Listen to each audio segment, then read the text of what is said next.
Assalamualaikum students, teachers यार शेख। अच्छा, आज जो है ना वो हमने कोई एक दो तीन अपनी क्विक रिवीजन करना है of all the topics that we have discussed and we have studied in the class. This video is just for the discussion. In this video, I recommend you guys to first complete your preparations, first complete your practice, ठीक है, over the worksheets that I have given you. Just do all the practice, just do all the revision, and then watch this video at the end so that you will get clear vision of what you have studied and what you have learned in the classes and in the preparation time of you.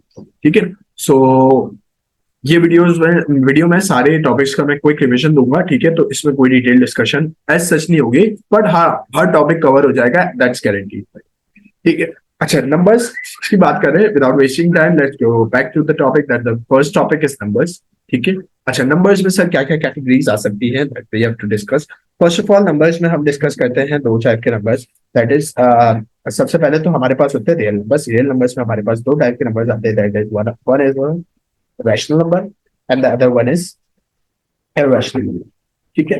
So we have two categories, one is rational and one other one is irrational. So sir, what do you mean by rational and irrational numbers? So rational number पे अगर हम category पे बात करें तो rational numbers are those numbers, ठीक है, that are integers, that are whole numbers, ठीक है, that are proper fractions, that are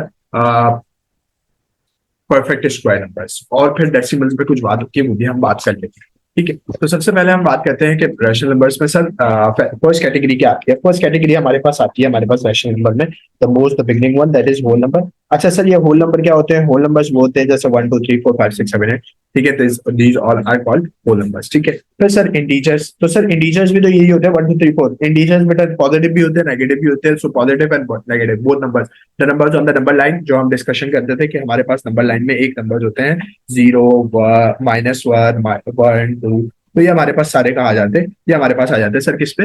integers में आ जाते हैं। Now let's come on to the another thing that is perfect squares. Sir perfect squares क्या है, ये इम्परफेक्ट स्क्वायर्स क्या है? अच्छा, हमने स्क्वायर रूट और क्यूब रूट वाले चैप्टर में पढ़ा था कि हमारे पास स्क्वायर रूट्स होते हैं। अब सर ये स्क्वायर रूट से क्या मुराद होता है, तो उसकी भी बात कर लेते हैं कि हम स्क्वायर रूट्स में हम डिटेल डिस्कशन करते थे कि स्क्वायर रूट्स क्या होते हैं। कि हमारे पास अगर 3 का स्क्वायर है तो वो उसका मतलब क्या होगा, 3 multiply by 3, that is equals to 9। तो जब हम 9 को अंडर रूट में लिखते हैं तो सर क्या होता है कि हमारी 3 की पावर स्क्वायर बनती है और यह अंडर रूट या स्क्वायर से कैंसिल होता है, तो हमारे पास आंसर आता है 3। ये हमारा एक प्रोसीजर होता है from first conversion to last conversion, ठीक है, ये हमारा पास प्रोसीजर होता है। तो सर ये हमारे पास प्रोसीजर है, तो इस तरीके से अगर परफेक्ट स्क्वायर हमें पता करना हो, अंडर रूट 9 का एक परफेक्ट स्क्वायर है, बिल्कुल सर, क्योंकि इसका आंसर डायरेक्टली 3 आता है, ना कि कोई पॉइंट्स में आंसर आता है। वैसे ही अगर सर मैं यहाँ पर लिखूं परफेक्ट स्क्वायर अंडर रूट 39, तो ये क्या परफेक्ट स्क्वायर है? नहीं सर, ये इम्परफेक्ट स्क्वायर है, क्योंकि ये किसी और दो टेबल्स में नहीं आता, ठीक है। लेकिन यहाँ पर सर मैं अंडर रूट 36 लिखता हूँ, तो वो क्या है? वो परफेक्ट स्क्वायर है। तो परफेक्ट स्क्वायर जितने भी सारे होंगे वो हमारे पास किस में लाई करते हैं? परफेक्ट स्क्वायर सारे लाई करते हैं हमारे पास rational numbers. Am I audible? ठीक है, परफेक्ट स्क्वायर सारे कहाँ लाई करते हैं? हमारे पास रैशनल नंबर्स में लाई करते हैं। Okay, now let's come on to the another thing, ठीक है, जो हमारे पास परफेक्ट स्क्वायर का कॉन्सेप्ट समझ आ गया होगा आई गेस, ठीक है। यहाँ पर मैं परफेक्ट स्क्वायर लिख भी देता हूँ कि कौन से परफेक्ट स्क्वायर होते हैं। लेट सपोज हमारे पास सबसे पहला 4 होता है, फिर हमारे पास 16 होता है, फिर हमारे पास याद करें तो 25 आता है, फिर 36 आता है, फिर 49 आता है, फिर 64 आता है, फिर 81 आता है, देन फिर 100 आता है। आई गेस आप लोग को इतना भी याद रहेगा तो वो बहुत है आप लोग के पेपर के लिए, ठीक है। बाकी आप लोग चेक कर सकते हैं, ठीक है, और चेक करने का तरीका मैं स्क्वायर नंबर और क्यूब नंबर्स में डिस्कस करूँ, ठीक है। तो सर दूसरी बात क्या होगा सर? दूसरी बात आप बताएं कि हमारे पास और क्या चीजें होती होंगी और क्या कैटेगरीज होती होंगी, उसको भी देख लेते हैं। उसको कैसे देखेंगे? उसको हम इस तरीके से देख लेते हैं कि हमारे पास परफेक्ट स्क्वायर में ये तीनों चीजें तो आ गई, और चौथी चीज क्या आएगी? चौथी चीज आएगी हमारे पास डेसिमल प्लेसेस। अब डेसिमल प्लेसेस का क्या कॉन्सेप्ट होता है वो देखते हैं। सही सर, हम एक बचपन में एक डेसिमल पढ़ते थे, हमारे पास होता था 3.4, 3.4 क्या होता है? 0.75। हमें बताइए ये 0.75 क्या है? 0.75 क्या है? लेट्स सपोज हमारे पास 0.75 को अगर हम कहें तो ये, वैसे तो फ्रैक्शन तो हमारे पास क्या है, ये एक प्रॉपर फ्रैक्शन है, क्योंकि डिनोमिनेटर बड़ा है और न्यूमिनेटर छोटा, तो ये प्रॉपर फ्रैक्शन। और अगर वैसे देखा जाए ये फ्रैक्शन की डेसिमल की बात करें तो डेसिमल क्या है? ये डेसिमल एक टर्मिनेटिंग डेसिमल है। टर्मिनेटिंग डेसिमल का मतलब क्या है सर? ये एंड हो रहा है, इस जगह पर कहाँ हो रहा है? क्या हो रहा है? एंड हो रहा है। कहाँ पर एंड हो रहा है सर? 0.75, इसके आगे कोई नंबर तो नहीं है सर, तो 2 नंबर है उस पर एंड हो रहा है। तो ये कौन सा डेसिमल है? Terminating decimal. सर अगर दूसरी बात करें, टर्मिनेटिंग हो गया तो और कुछ कहते हैं? हाँ बिल्कुल कहते हैं सर, ये तो रिकरिंग नॉन रिकरिंग तो नहीं, इसमें कोई नॉन रिकरिंग और रिकरिंग नहीं है, क्योंकि जब टर्मिनेटिंग डेसिमल आ जाता है या टर्मिनेटिंग फ्रैक्शन आ जाता है तो वो ना ही रिकरिंग होता है और ना ही नॉन रिकरिंग होता है। ठीक है, मेरी बातों को गौर से सुनना है, क्योंकि मैं हर चीज देख नहीं सकता, तो सारी चीजें गौर से सुनना है एटलीस्ट। तो जो सारे टर्मिनेटिंग डेसिमल्स होते हैं या टर्मिनेटिंग फ्रैक्शंस होते हैं ना, वो सारे किस में लाई करते हैं हमारे पास? किसकी कैटेगरी में लाई करते हैं? अभी हम क्या पढ़ रहे हैं? रैशनल नंबर्स की। तो टर्मिनेटिंग डेसिमल्स कहाँ आ जाते हैं हमारे पास? टर्मिनेटिंग डेसिमल्स आ जाते हैं हमारे पास रैशनल नंबर्स की line. Okay, fair enough sir. अब सर क्या है हमारे पास? दूसरी बात करें, हम टर्मिनेटिंग डेसिमल्स आ गए, अब कोई और चीज है? बिल्कुल सही है सर। अगर ये हमारे पास एक नंबर आता था बचपन में 1/3, 1/3 क्या होता है? 0.333333 ऐसा नंबर होता है। तो सर ये क्या है? क्या ये रैशनल नंबर है या इरेशनल नंबर है? अच्छा, सबसे पहले रैशनल इरेशनल की बहस से बाहर निकल के देखते हैं ये कौन सा है। क्या ये टर्मिनेटिंग है? नहीं सर, ये नॉन टर्मिनेटिंग है। तो सर जब नॉन टर्मिनेटिंग होता है तो क्या होता है कि नंबर एंड नहीं होता कहीं, तो नॉन टर्मिनेटिंग है, फेयर इनफ। अगर सर ये नॉन टर्मिनेटिंग है, if it is a non terminating fraction, तो अब क्या होगा सर? अब होगा ये कि आपके पास आपको या तो ये नॉन रिकरिंग होगा या फिर ये क्या होगा? रिकरिंग होगा। क्या मतलब सर नॉन रिकरिंग और रिकरिंग? इजी है। रिकरिंग कौन से डेसिमल्स होते हैं? रिकरिंग डेसिमल्स ये वाले जो क्या बोलते हैं, एक ही नंबर बार बार, मतलब 3 है तो 3, 3 है तो 3, 3 है तो 3, यही रिपीट होता जा रहा है और सो ऑन चलता जा रहा है। ठीक है, तो सर इसका मतलब क्या हुआ कि ये क्या है? Recurring decimal. तो सर नॉन रिकरिंग किस तरीके के होंगे? नॉन रिकरिंग ऐसे होंगे 0.47568321 और सो ऑन। तो ये क्या हमारे पास सर? ये तो रिपीट नहीं हो रहा है ना? नहीं, ये रिपीट नहीं हो रहा है, दैट्स इट। तो ये हमारे पास रिपीट नहीं हो रहे, तो ये क्या होगा हमारे पास? नॉन रिकरिंग डेसिमल्स होगा। ठीक है, अब रिकरिंग कहाँ पर लाई करते हैं सर? हमने रिकरिंग पढ़ा है, तो रिकरिंग लाई करते हैं सर हमारे पास कहाँ पर? रिकरिंग लाई करते हैं हमारे पास रैशनल नंबर्स में, रिकरिंग डेसिमल्स। और नॉन रिकरिंग कहाँ लाई करते होंगे सर? Fair enough. अब नॉन रिकरिंग जाहिर बात है इरेशनल में, तो सारे इरेशनल की भी कैटेगरीज बना ले। सही है सर, इरेशनल की भी कैटेगरीज बना लेते हैं। इरेशनल में हमारे पास जो होते हैं वो नॉन टर्मिनेटिंग आ जाते हैं, लेकिन तब तक जब तक वो नॉन टर्मिनेटिंग कब हो, लेकिन बट नॉन रिकरिंग भी हो।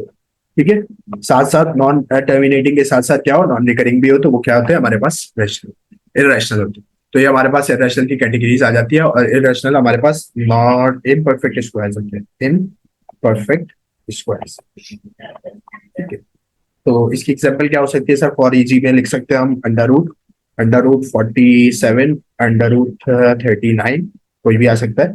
अंडर रूट 26, ये सारे आ सकते हैं। अंडर रूट 32, सारे ये सारे आ सकते हैं। ठीक है, तो ये हमारे पास इम्परफेक्ट में इम्परफेक्ट स्क्वायर्स। नंबर्स में समझ आ गई कैटेगरी? सही। ये हमारे पास ये होगा। अब दूसरा टॉपिक क्या है सर? इस नंबर्स में और भी चीजें आती है, नंबर्स में हम इसी में डिस्कस कर लेते हैं। हम नंबर्स में राउंडिंग, नंबर्स में राउंडिंग ऑफ डिस्कस कर लेते हैं। तो राउंडिंग ऑफ क्या है सर? राउंडिंग ऑफ में क्या होता है आपके पास? राउंडिंग ऑफ में आपने बहुत केयरफुली देखना होता है कि अगर आपके पास राउंडिंग ऑफ नियरेस्ट 100 होती है, नियरेस्ट 10 होती है, और नियरेस्ट 10 होती है, नियरेस्ट 100 होती है, नियरेस्ट 1000 होती है। तो राउंडिंग ऑफ किस तरीके से होती है? अगर नियरेस्ट 10 कह रहा है, तो अगर 26 है तो उसको आप राउंड ऑफ करोगे, वो क्या हो जाएगा? जाहिर बात है 6। अब आपने यहाँ पे नंबर लाइन से कैटेगरी करना होता है कि आपकी नंबर लाइन में यहाँ 5 है, ठीक है, यहाँ 10 है और यहाँ 0 है। अब अगर आपका नंबर 5 से बड़ा है, ठीक है, अगर आपका नंबर यहाँ 6 है या 7 है, तो आप कहाँ राउंड ऑफ करोगे? 10 पर। और अगर आपका नंबर यहाँ पर 3 है, 2 है, तो आप राउंड ऑफ कहाँ करोगे? 0 पे। क्लियर है ना? तो अगर ये 26 है तो 6 क्या है? 5 से बड़ा, तो हमारे पास राउंड ऑफ कहाँ होगा? 30 पर। ठीक है, वैसे अगर हम यहाँ पर लिखें कि 256, तो 256 में 256 सर, 256 क्या है? 50 से बड़ा है? बिल्कुल बड़ा है सर, 50 से बड़ा है 56। तो 56 अगर 50 से बड़ा है तो हमारे पास क्या है होगा? हमारे पास क्या होगा सर? 56 अगर 50 से बड़ा है तो हम कह सकते हैं कि किस में राउंड ऑफ हो जाएगा? 300 में राउंड। Fair enough. और अगर हम कहें कि sir round off nearest to 1000 करना है, तो अगर 998 लिखा हुआ है तो सर ये क्या होगा? 1000 बनेगा। सर वैसे ही तो कुछ पीछे भी राउंड ऑफ करके दिखाएं। अगर ये 928 लिखा हुआ है तो इसको राउंड ऑफ किस में करोगे आप? 900 पे राउंड ऑफ। फेयर है ना? राउंडिंग ऑफ का मतलब समझ आया? अब राउंडिंग ऑफ और एस्टिमेशन में फर्क क्या है? एस्टिमेशन भी यही होती है, राउंडिंग ऑफ भी यही होती है। जब एस्टिमेशन का क्वेश्चन है ना, मतलब अगर वो कह दे कि आपके पास 28 एप्पल्स है, उनकी कॉस्ट अगर एक एप्पल की कॉस्ट है हमारे पास, एक एप्पल की कॉस्ट वो कह रहा है, लेट्स सपोज लेट्स सपोज वो कह रहा है इफ वन एप्पल कॉस्ट 328, ठीक है, और वो कह रहा है find the cost of 28 apples. Sir easy है, आपको एक की पता है, आपको 28 की निकालनी है, आप क्या करेंगे, 28 से मल्टीप्लाई कर देंगे, 28 को 328 से मल्टीप्लाई कर देंगे। अब अगर वो कह देता है कि गिव योर आंसर, ठीक है, नियरेस्ट 100, तो आप अपना आंसर को नियरेस्ट 100 में दोगे, वो नियरेस्ट 100 में दोगे। और अगर आपसे वो कह रहा है कि आपको आंसर अगर ये कह रहा है तो आप क्या करोगे, इन दोनों को मल्टीप्लाई करोगे। लेट्स सपोज 28 मल्टीप्लाई बाय 328 कितना आता है, हम कैलकुलेट कर लेते हैं। तो 1 मिनट, 28 मल्टीप्लाई बाय 328, तो ये हमारे पास आता है 9184, ठीक है। और इसको अगर हम नियरेस्ट 100 में चेंज करना चाह रहे हैं तो ये क्या हो जाएगा, 9200, ठीक है। लेकिन अगर यही चीज में वो यहाँ पर फाइंड नहीं करता, वो कहता है एस्टिमेट द कॉस्ट, ठीक है। तो एस्टिमेट कहता ना, तो सर आप क्या करते हैं, आप 28 को 30 बनाते और 328 को 300 बनाते और फिर आप अपनी कॉस्ट वो करते, तो आपके पास लाइक सपोज 9000 कॉस्ट है, ठीक है। तो एस्टिमेट और राउंडिंग ऑफ में ये फर्क, ठीक है। तो जब वो राउंडिंग ऑफ देगा तो एस्टिमेशन नहीं देगा, जब एस्टिमेशन देगा तो राउंडिंग ऑफ, जब एस्टिमेट देगा तो आप पहले ही वैल्यूज को वो कर लेंगे, चेंज कर लेंगे और आंसर उसमें आ जाएगा। और अगर राउंडिंग ऑफ कह रहा है तो पहले आप आंसर निकालेंगे एक्चुअल वैल्यूज से, फिर आप आंसर को चेंज करोगे। फेयर इनफ, गुड है। तो यहां तक हम देखते हैं, फिर आगे देखते हैं, ठीक है।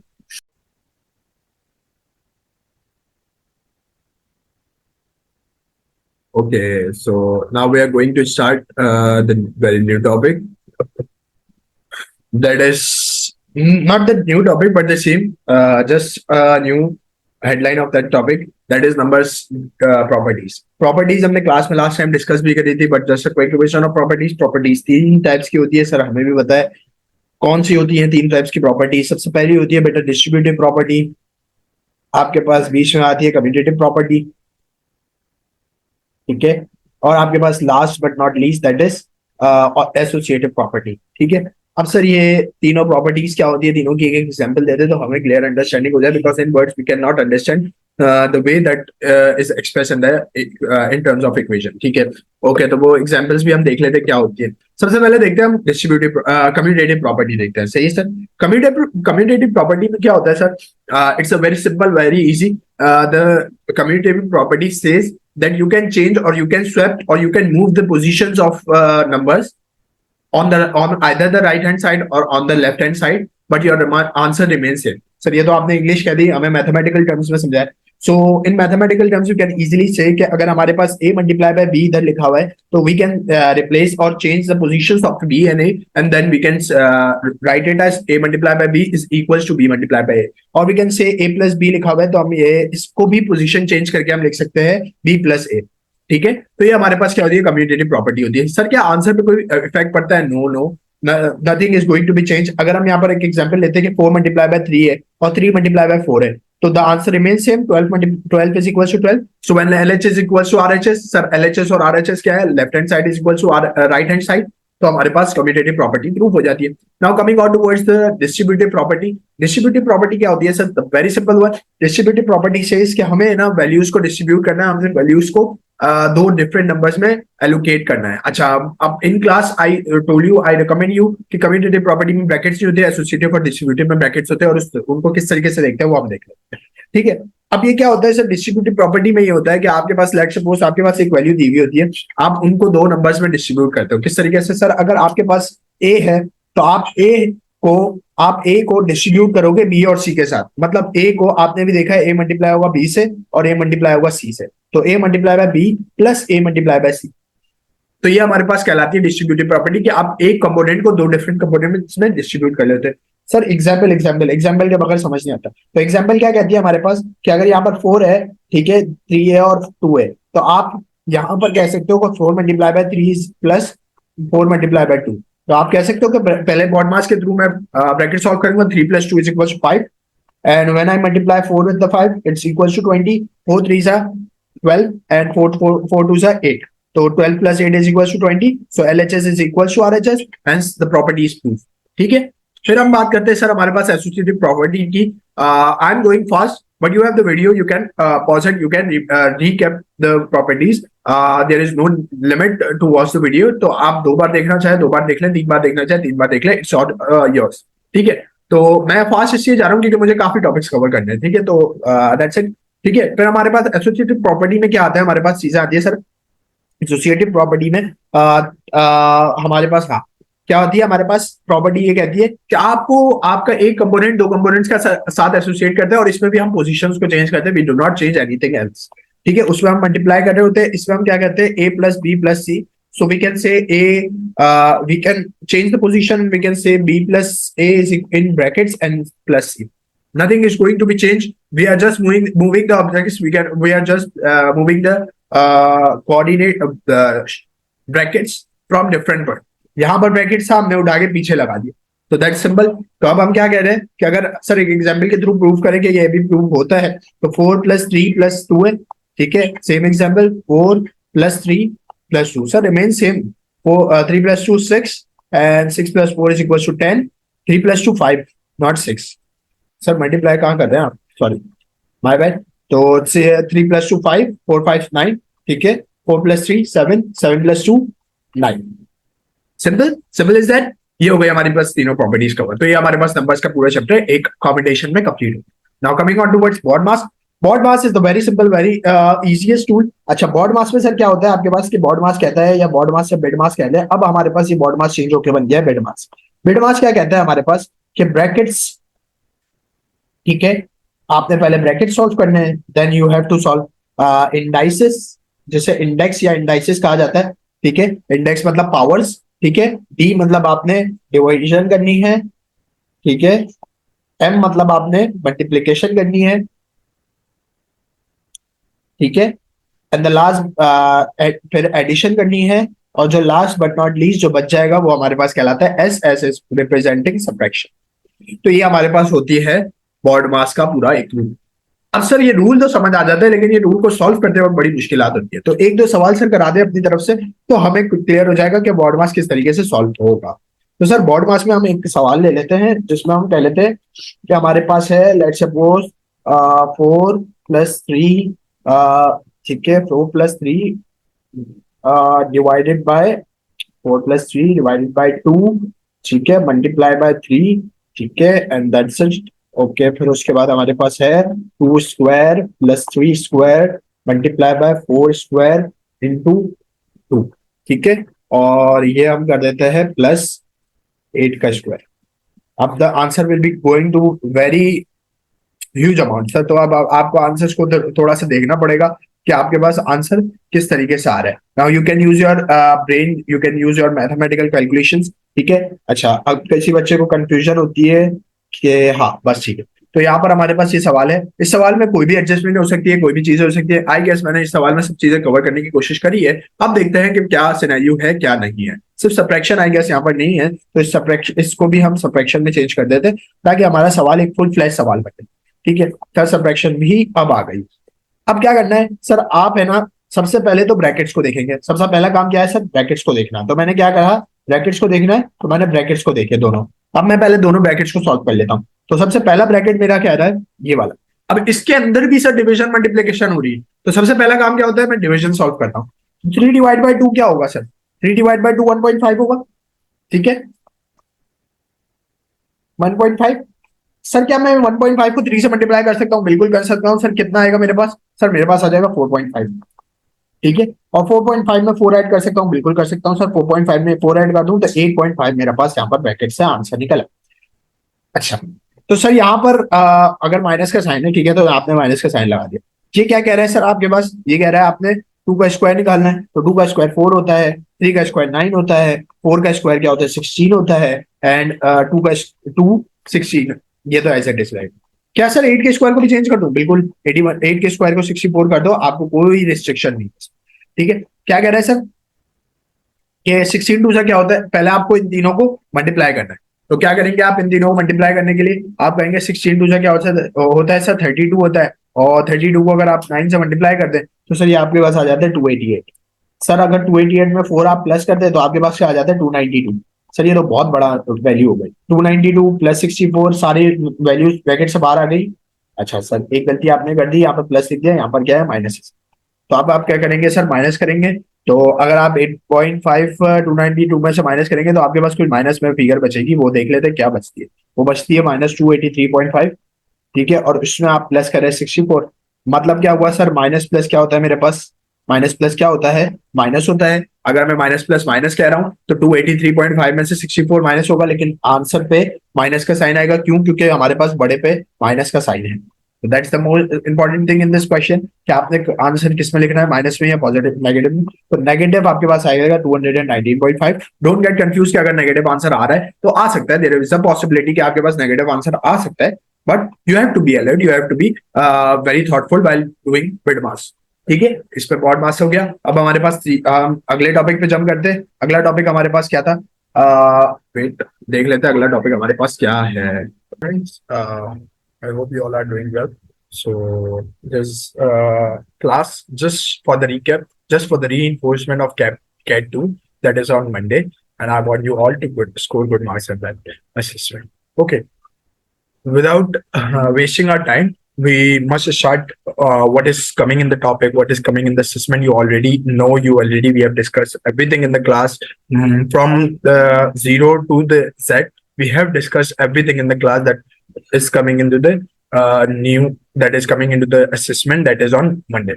But I just wanted you all to clear your concepts, okay, through this video. Just wanted to recap all the concepts, all the jabal up things that we have discussed in the class in this particular video. And I hope after watching this video, you all will get benefit. You will all get clear about all the confusions that have in your mind. Okay, so do must this video, do must watch this video, and constantly just listen what I'm saying. You know, you don't have to practice all this thing.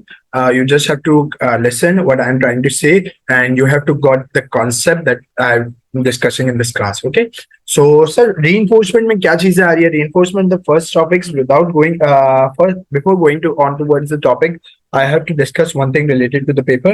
So that the paper is divided in two portions. That is, one is of paper one, okay, and the other one is of paper two. Sir, in paper one, you are not allowed to use the calculator, which means you have to show every working for each and every part. Okay, like for the minor, like for the multiplication, for everything. If I take an example of else from the assessment, any question, like if you have to find out the square root of 196. So you are not allowed to write under root 196 in the calculator and direct write the answers of 40. Okay, you are required to show all your working. You are required to find prime factors. You are required to make the pairs of the following and then cancel out the square with the square root and then find out that the answer is 40.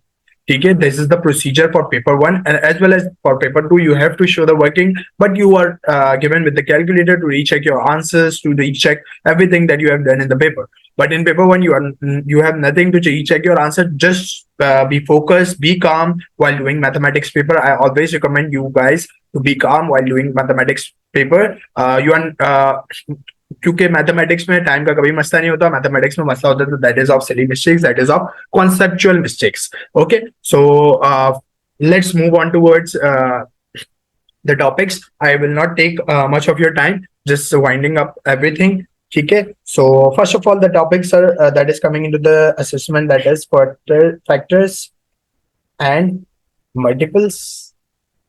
Sir, any other topic that is coming? Yes, square numbers and cube numbers. You all know square and cube numbers. And the third one, sir, the third one, last but not least, we have discussed many of the questions in the class: ratio, rate, and proportion. Sir, simple is that. Everything is clear about it? Okay. Sir, तो ये चीजें आ रही है, तो आप क्या discuss करेंगे सवाल? अच्छा, मैं जो है ना, I am only going to discuss the pattern of the questions, not the answers. Just the pattern of the question the examiner is going to ask you in the paper. Okay, you have to think, you have to, but it's totally dependent upon you that how do you react while you see the question, how do you solve it, how do you manipulate the questions, things in the ratio, rate, and proportion questions. ठीक है, each and every topic has its own technique to do the question, and I have guided you that technique. I am just revising that techniques in the class. Okay, sir, coming on towards the ratio rate factors and multiples, the first topic. Factors and multiples में sir सबसे पहला question ही आ सकता है, अगर हम factors and multiples की बात कर रहे हैं तो सबसे पहला क्वेश्चन ही फैक्टर्स और मल्टीपल्स के बारे में आ सकता है।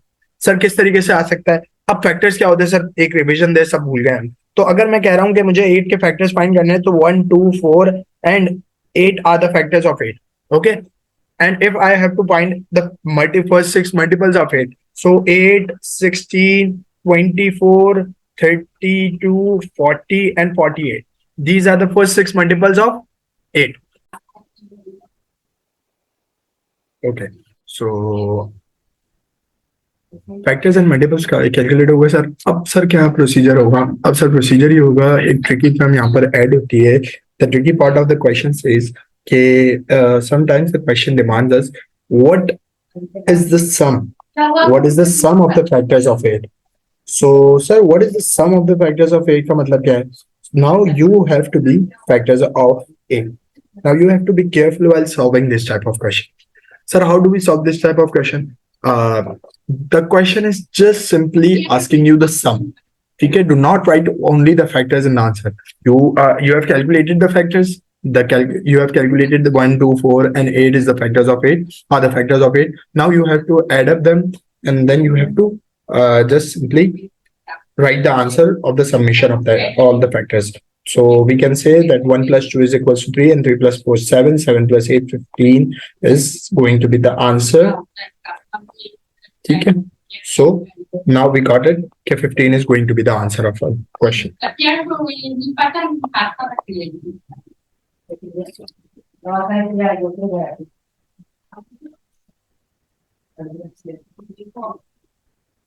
Okay, now sir, अब क्या करेंगे? अब सर ये तो हमारे पास एक क्वेश्चन की कैटेगरी आ गई कि इस तरीके से पेपर 1 में क्वेश्चन आ सकता है। सर और कोई तरीका होगा फैक्टर्स एंड मल्टीपल पूछने का? बिल्कुल सर। सर दूसरा क्वेश्चन आ सकता है हमारे पास। दूसरी बात अगर हम करने जाएं तो दूसरी बात आ सकती है प्राइम फैक्टराइजेशन की। अब सर ये प्राइम फैक्टराइजेशन कौन सी चीज है? प्राइम फैक्टराइजेशन के बारे में बताएं कि प्राइम फैक्टराइजेशन क्या होता है। अब प्राइम फैक्टराइजेशन अगर मैं डिस्क्राइब करूं तो prime factorisation is just like you have to factorise the following by using only prime numbers. Okay ना? So sir ये किस तरीके से थोड़ा सा एग्जांपल से थ्रू एक्सप्लेन करें। If I have given the number of 640 and I have to find out the prime factors of 640, now how do I find the prime factor of 640? We have two different methods. One is of we know this we can say that the one is the factor tree method and the other one is of LCM method that we use, division method that we use in our previous classes. Okay, so sir अब किस तरीके से मतलब आपने कह दिया कि use होगा, तो 640 आपने प्लेस करा अपने यहाँ पर और स्टार्ट कर दिया फैक्टर्स बनाना। तो सबसे पहले लीस्ट प्राइम नंबर हमारे पास 2 होता है, 2 से डिविजिबल है 640, 2 2 3 is 6, 2 2 4 and 320। now 160, now 80, now 40, now 20, now 10 and now 5, and I'm on the number that I have the factors. These lists are the factors of my 640 prime factors. तो sir इसको लिखने की दो फॉर्म है। एक तो आप इस तरीके से लिख सकते हैं, पहली फॉर्म आपके पास क्या है? तो पहली फॉर्म आप इस तरीके से लिख सकते हैं 2 multiplied by 2 multiplied by 2 multiplied by 2 multiplied by 2 multiplied by 2 multiplied by 2 multiplied by 5.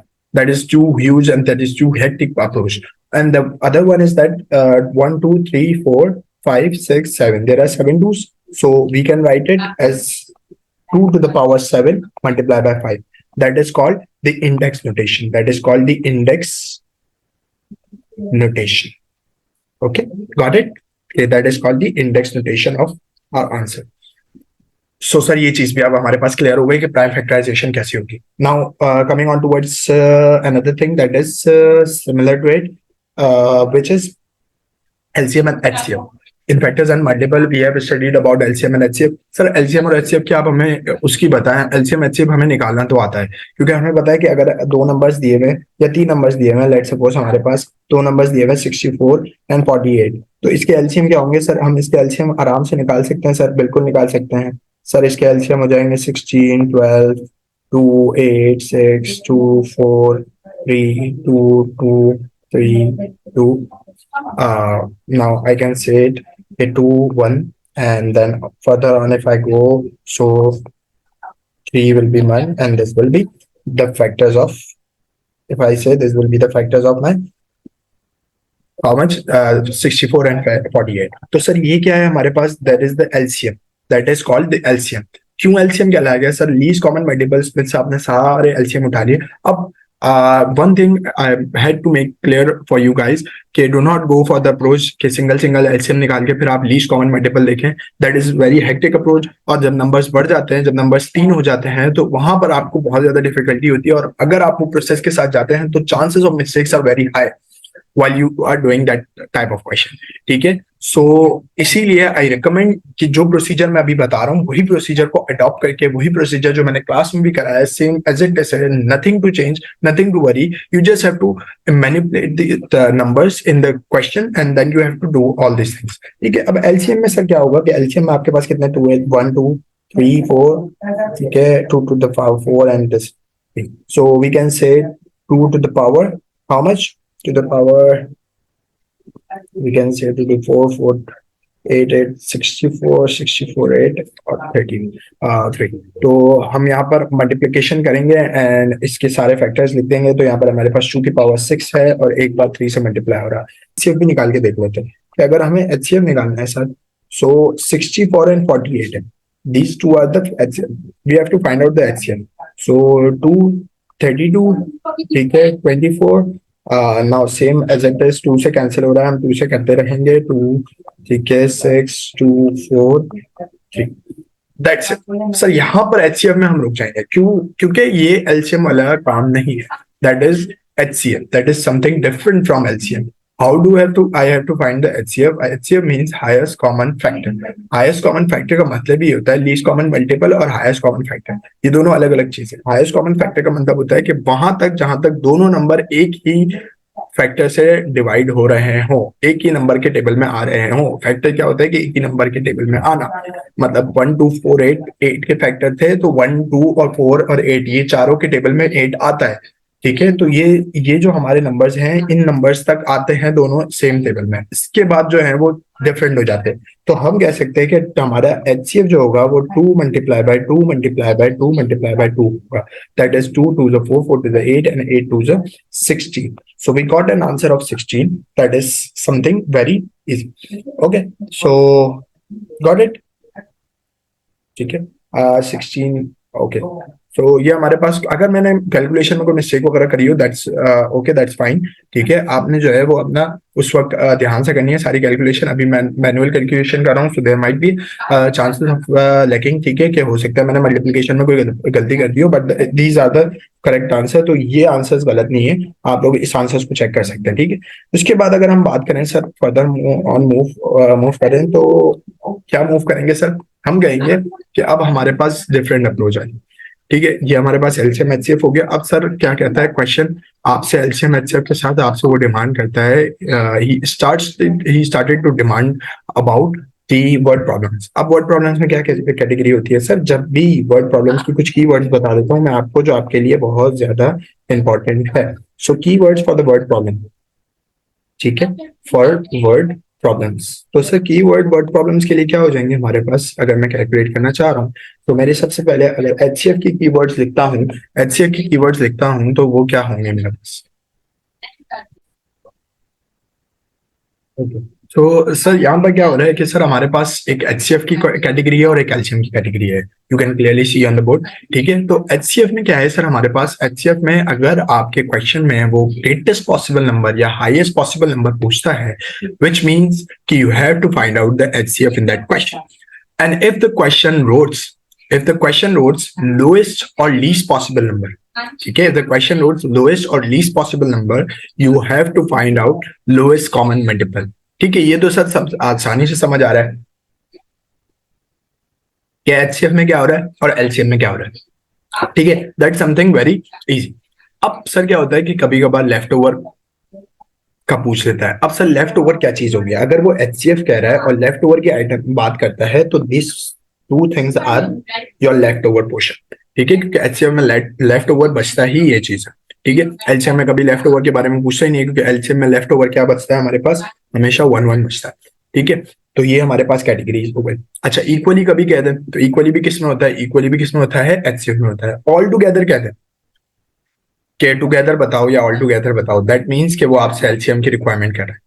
ठीक है, तो ये सारी चीजें हैं, ये वर्ड प्रॉब्लम्स के कुछ भी की वर्ड्स हैं जो आपको मैनिपुलेट करते हैं। अच्छा, वो वाली word problem, most of the question जिन्होंने होमवर्क मेरे अटेम्प्ट करे हैं उनके दिमाग में एक सवाल आ रहा होगा कि सर एक वो सवाल आता था, वो सवाल को क्लियर कर दें कि वो ग्रेटेस्ट पॉसिबल नंबर वाला। That question is not part of your syllabus right now. I am guaranteeing you कि वो question is a challenging question that I have put in your copies, and most of the time हम assessment में I guess कि वो question important इतना है। But I suggest you guys just to focus what I am telling in this video. Leave it everything in your mind, the confusions, put aside the confusions. ठीक है, just focus on what I am saying. ठीक है, and try to practice as much as you can with the word problems. ठीक है, आपके पास resources बहुत सारी है, worksheet बहुत सारी है, अगर आपने कर लिए तो आप go through करो उन worksheets को. That's the time you have to do everything. ठीक है, तो ये हमारे पास फैक्टर्स एंड मल्टीपल्स का पूरा टॉपिक कंप्लीट हो गया। ठीक है, अब हम स्क्वायर नंबर्स और क्यूब नंबर्स पे एक छोटी सी बात कर लेते हैं, वो जल्दी जल्दी हो जाएगी इंशाल्लाह, वो टेंशन की बात। स्क्वायर नंबर्स और क्यूब नंबर्स पे बात हो रही है सर, तो स्क्वायर एंड क्यूब नंबर्स का क्या कैलकुलेशन थी? अच्छा, अगर मैं एक बात कहूँ कि मैं पहले कहता था कि स्क्वायर नंबर क्या होता है sir, if I wrote it over here, कि स्क्वायर नंबर में क्या होता है कि अगर मुझे 2 का स्क्वायर लिखना है, विच मीन्स कि 2 will be multiplied with 2. 2 square is equals to, sorry multiplication में साइन आ गया, 2 multiplied by 2 that is equals to 4. इसी चीज का स्क्वायर लेना, उस चीज को उसी नंबर से उतनी बार मल्टीप्लाई कर, जैसे 2 बार मल्टीप्लाई कर, जो जस्ट लाइक 16 का लेना है स्क्वायर, तो मैं क्या करूंगा 16 मल्टीप्लाई बाय 16। ठीक है, जस्ट लाइक मुझे 16 मल्टीप्लाई बाय 16। ठीक है, वैसे ही अगर मुझे 14 का लेना है तो मैं 14 का ले लूंगा, that is equals to 14 multiply by 14, that is equals to 196। वैसे ही अगर मुझे 15 का लेना है तो 15 का स्क्वायर ले लूंगा, 15 multiply by 15, that is equals to 225। तो सर ये सारी चीजें हमारे पास क्लियर हो गई, आई गेस ये भी 269 होता है आई गेस, बट चेक कर लीजिए। ठीक है, तो ये हमारे पास सर हमारे पास 256 होता है, गेस सॉरी 269 256। ठीक है, तो सर हमारे पास एक स्क्वायर नंबर्स की कैटेगरीज आ गई। अच्छा, क्यूब नंबर्स में क्या होता होगा sir? Cube numbers similar to square numbers, अगर वो 2 का क्यूब कह रहा है उसका मतलब ये है कि आपको 2 को 3 बार मल्टीप्लाई करना है। पावर के में कितनी बार है? 3 बार, तो कितनी बार मल्टीप्लाई करेंगे? 3 बार मल्टीप्लाई करेंगे, तो 2 का क्यूब क्या आ जाता है? 8 आ जाता है। अगर वो 6 का क्यूब पूछ रहा है लेट्स सपोज, तो 6 मल्टीप्लाई बाय 6 मल्टीप्लाई बाय 6 होगा, that is equal to 216। We know कि क्या होता है कि 6 multiply by 6 36, and 36 will be multiplied with 6 will be equal to 216। वैसे अगर 5 का कह रहा है तो 5 कैसे होगा? 5 multiply by 5 multiply by 5, that is equal to 125। ठीक है, तो ये चीजें होती है आपके पास कि आपने किस तरीके से क्यूब नंबर्स फाइंड करने हैं, किस तरीके से स्क्वायर नंबर्स फाइंड करने हैं। वैसे ही अगर वो 4 का स्क्वायर पूछ लेता है, 4 का क्यूब पूछ लेता है, तो वो आप क्या करोगे? 4 multiply by 4 multiply by 4, that is equal to 64। तो आपके पास ये आपके जहन में चीज होनी चाहिए कि क्यूब में आपने क्या प्रोसीजर करना है और स्क्वायर में आपने क्या करना है। स्क्वायर में 2 बार मल्टीप्लाई होंगे वही नंबर, और क्यूब में 3 बार मल्टीप्लाई होंगे। अच्छा, अब सर स्क्वायर रूट और क्यूब रूट पे बात करते हैं थोड़ी सी। तो स्क्वायर रूट में क्या होता है मेरा बेटा, कि स्क्वायर रूट में आप क्या करते हैं कि आपको लेट सपोज एक नंबर दे दिया गया, that number is let suppose आपको दे दिया गया, okay, if I told you you are given with 144, ठीक है, अंडर रूट 144। सर आप इसको किस तरीके से फाइंड आउट करेंगे? अच्छा, मैं इसको फाइंड आउट करने की बजाय मैं इसको 1.44 कर देता हूँ। ठीक है, तो मैं क्या कर रहा हूँ अब सर, यहाँ पर मैं क्या कर रहा हूँ 1.44 का स्क्वायर रूट फाइंड आउट कर रहा हूँ। डेसिमल वाला मैं इसलिए करा रहा हूँ क्योंकि डेसिमल वाले में बहुत सारी कंफ्यूजन होती है, इसमें आपका वो प्रोसीजर भी आएगा, आपने किस तरीके से कैलकुलेट करना है। अच्छा, अब डेसिमल कहाँ है मेरा? 1 के बाद है, तो मुझे कितना है? 2 आगे लेके जाना है। जब मुझे डेसिमल 2 आगे लेके जाना है, ठीक है, तो 1.44 से 2 आगे लेके जाऊंगा। अब बहुत से बच्चे कहते हैं कि सर जब आगे लेके जाते हैं तो मल्टीप्लाई बाय 100 होता है, लेकिन यहाँ पर क्या है हमारे पास? स्क्वायर रूट है। क्या है हमारे पास यहाँ पर? क्या है हमारे पास यहाँ पर? स्क्वायर रूट है।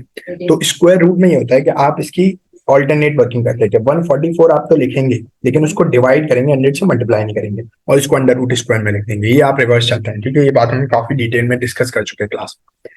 अब क्या होता है सर कि अब आपने ऊपर वाले का अलग स्क्वायर रूट लेना है, ठीक है, स्क्वायर रूट फाइंड आउट करना है 144 का, और नीचे वाले का अलग तरीके से फाइंड आउट करना है। ठीक है सर, नीचे वाले को किस तरीके से फाइंड आउट करेंगे? ऊपर वाले का वही तरीका है एलसीएम वाला, ठीक है, सिमिलर, वेरी सिमिलर। ठीक है, आप क्या करेंगे? 144 है, आप इसको स्टार्ट कर देंगे मल्टीप्लाई, 2 7 2 2 3 2 6, 18 2 9, ठीक है। उसके बाद 3 3 3 1। सर क्या कह सकते हैं कितने पेयर्स बन रहे हैं मेरे पास? अगर मैं 144 के पेयर्स बनाना चाह रहा हूँ, अंडर रूट 144 के अंडर रूट में ही कुछ पेयर्स बनेंगे, इंडेक्स नोटेशन में लिखूंगा लेकिन 2 2 का। तो 2 स्क्वायर एक बन गया पेयर, दूसरा पेयर सर ये बन गया मेरे पास 2 स्क्वायर, और तीसरा पेयर 3 का बन रहा है, दैट इज 3 स्क्वायर। क्या मैं इन तीनों के स्क्वायर्स को अंडर रूट से कैंसिल कर सकता हूँ? बिल्कुल कर सकते हैं सर। जब ये कैंसिल हो गए तो लेफ्ट ओवर आइटम्स क्या बच गए? 2 2 2 2 2 3, सॉरी। तो 2 multiply by 2 is equal to 4 and 4 multiply by 3 is equal to 12। तो I got an answer of 12।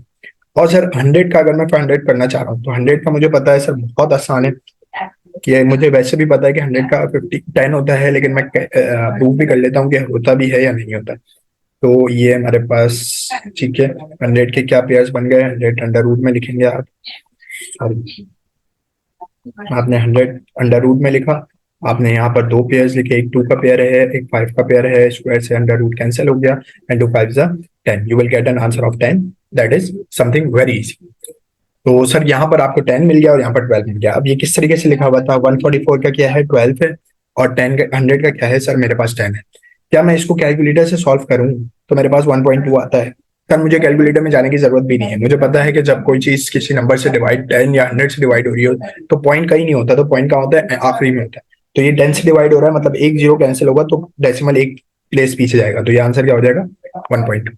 ठीक है, ये चीज आपको क्यूब रूट स्क्वायर रूट में करनी है। अब क्यूब रूट में भी सिमिलर चीजें, सिर्फ आपने ये करना है, सिर्फ आपने ये करना है कि आपने क्यूब रूट में 3 के पेयर बनाने, 2 के पेयर नहीं बनाने। जैसे आपने, अगर ये 2 आ रहा है ना तो आपने 3 का पेयर बनाना है। You do not have to make pairs of 2। आप क्या करेंगे? 3 2 के पेयर्स बना के 2 क्यूब रखेंगे, और ऐसे 3 क्यूब भी, ऐसे आपके क्वेश्चन में ही आ रहा हो, फिर आप कैंसिल आउट करते जाएंगे एंड देन आप आंसर मिल जाएगा आपको। तो दैट इज समथिंग कि आपने इस तरीके से करना है। Got it? Clear about it? तो यहाँ स्क्वायर रूट और क्यूब रूट में ये चीज हो जाती है। अच्छा सर, स्क्वायर रूट और क्यूब रूट के मुझे वो बता दें थोड़ा सा, मुझे समझ नहीं आ रही। क्या क्या बता दूं थोड़ा सा? उसकी वर्ड प्रॉब्लम्स की कीज बता दें। अच्छा, स्क्वायर रूट की वर्ड प्रॉब्लम कैसे आएगी? कि वो एरिया पूछ रहा होगा, और क्यूब रूट में भी यही है, एरिया वगैरह की बात चल रही है। अच्छा, जब हमने बात करी थी वर्ड प्रॉब्लम्स की, हमने एरिया ऑफ सर्कल की बात करी थी, वो एरिया ऑफ सर्कल नहीं होगा हमारे पास। स्क्वायर में एरिया ऑफ स्क्वायर आता है, एरिया ऑफ रेक्टेंगल आता है, ठीक है, ये सारी चीजें आती है। Area of square he most of the time आएगा, और क्यूब में वॉल्यूम ऑफ क्यूब आता है। तो वॉल्यूम ऑफ क्यूब और एरिया ऑफ स्क्वायर पे बात होगी। तो जब भी वो एरिया ऑफ स्क्वायर की बात करें तो आपको स्क्वायर रूट लेना, आप समझ जाएंगे। एरिया गिवन है तो स्क्वायर रूट लोगे, लेंथ गिवन है तो स्क्वायर लोगे, तो आपके पास एरिया आ जाएगा। वैसे ही अगर आपके पास let suppose cube, volume of cube की बात कर रहा है, तो अगर आपके पास वॉल्यूम गिवन है 1000, तो आप क्या करेंगे? इसकी अगर लेंथ निकालनी है तो आप इस पे क्यूब लगा देंगे बोथ साइड्स। जब आप क्यूब लगाएंगे ना तो 1000 का क्यूब आप निकालेंगे तो आपके पास लेंथ आ रही होगी 10, उसका आंसर 10 आ रहा होगा, और वही आपकी लेंथ कहलाएगी। ठीक है, that's it. Clear? Now move on to the third topic, that is a very easy topic. इसको थोड़ा सा हमने बहुत डिटेल में डिस्कस करा है, तो इसमें यहाँ पर हम थोड़ा हल्का हाथ रखेंगे, that is ratio, rate and proportion. ठीक है, अब now we are talking about ratio. Sir ratio में क्या था? रेशियो में दो कैटेगरीज थी, इंक्रीजिंग डिक्रीजिंग। ठीक है, रेशियो में हमने बात करी थी कि हमारे पास जो रेशियो स्टार्ट होता है उसमें दो कैटेगरीज में रेशियो डिवाइड हो जाता है। एक कैटेगरी इंक्रीज की होती है, एक कैटेगरी डिक्रीज की होती है। मोस्ट ऑफ द टाइम सवाल भी इन्हीं से बन के आता है।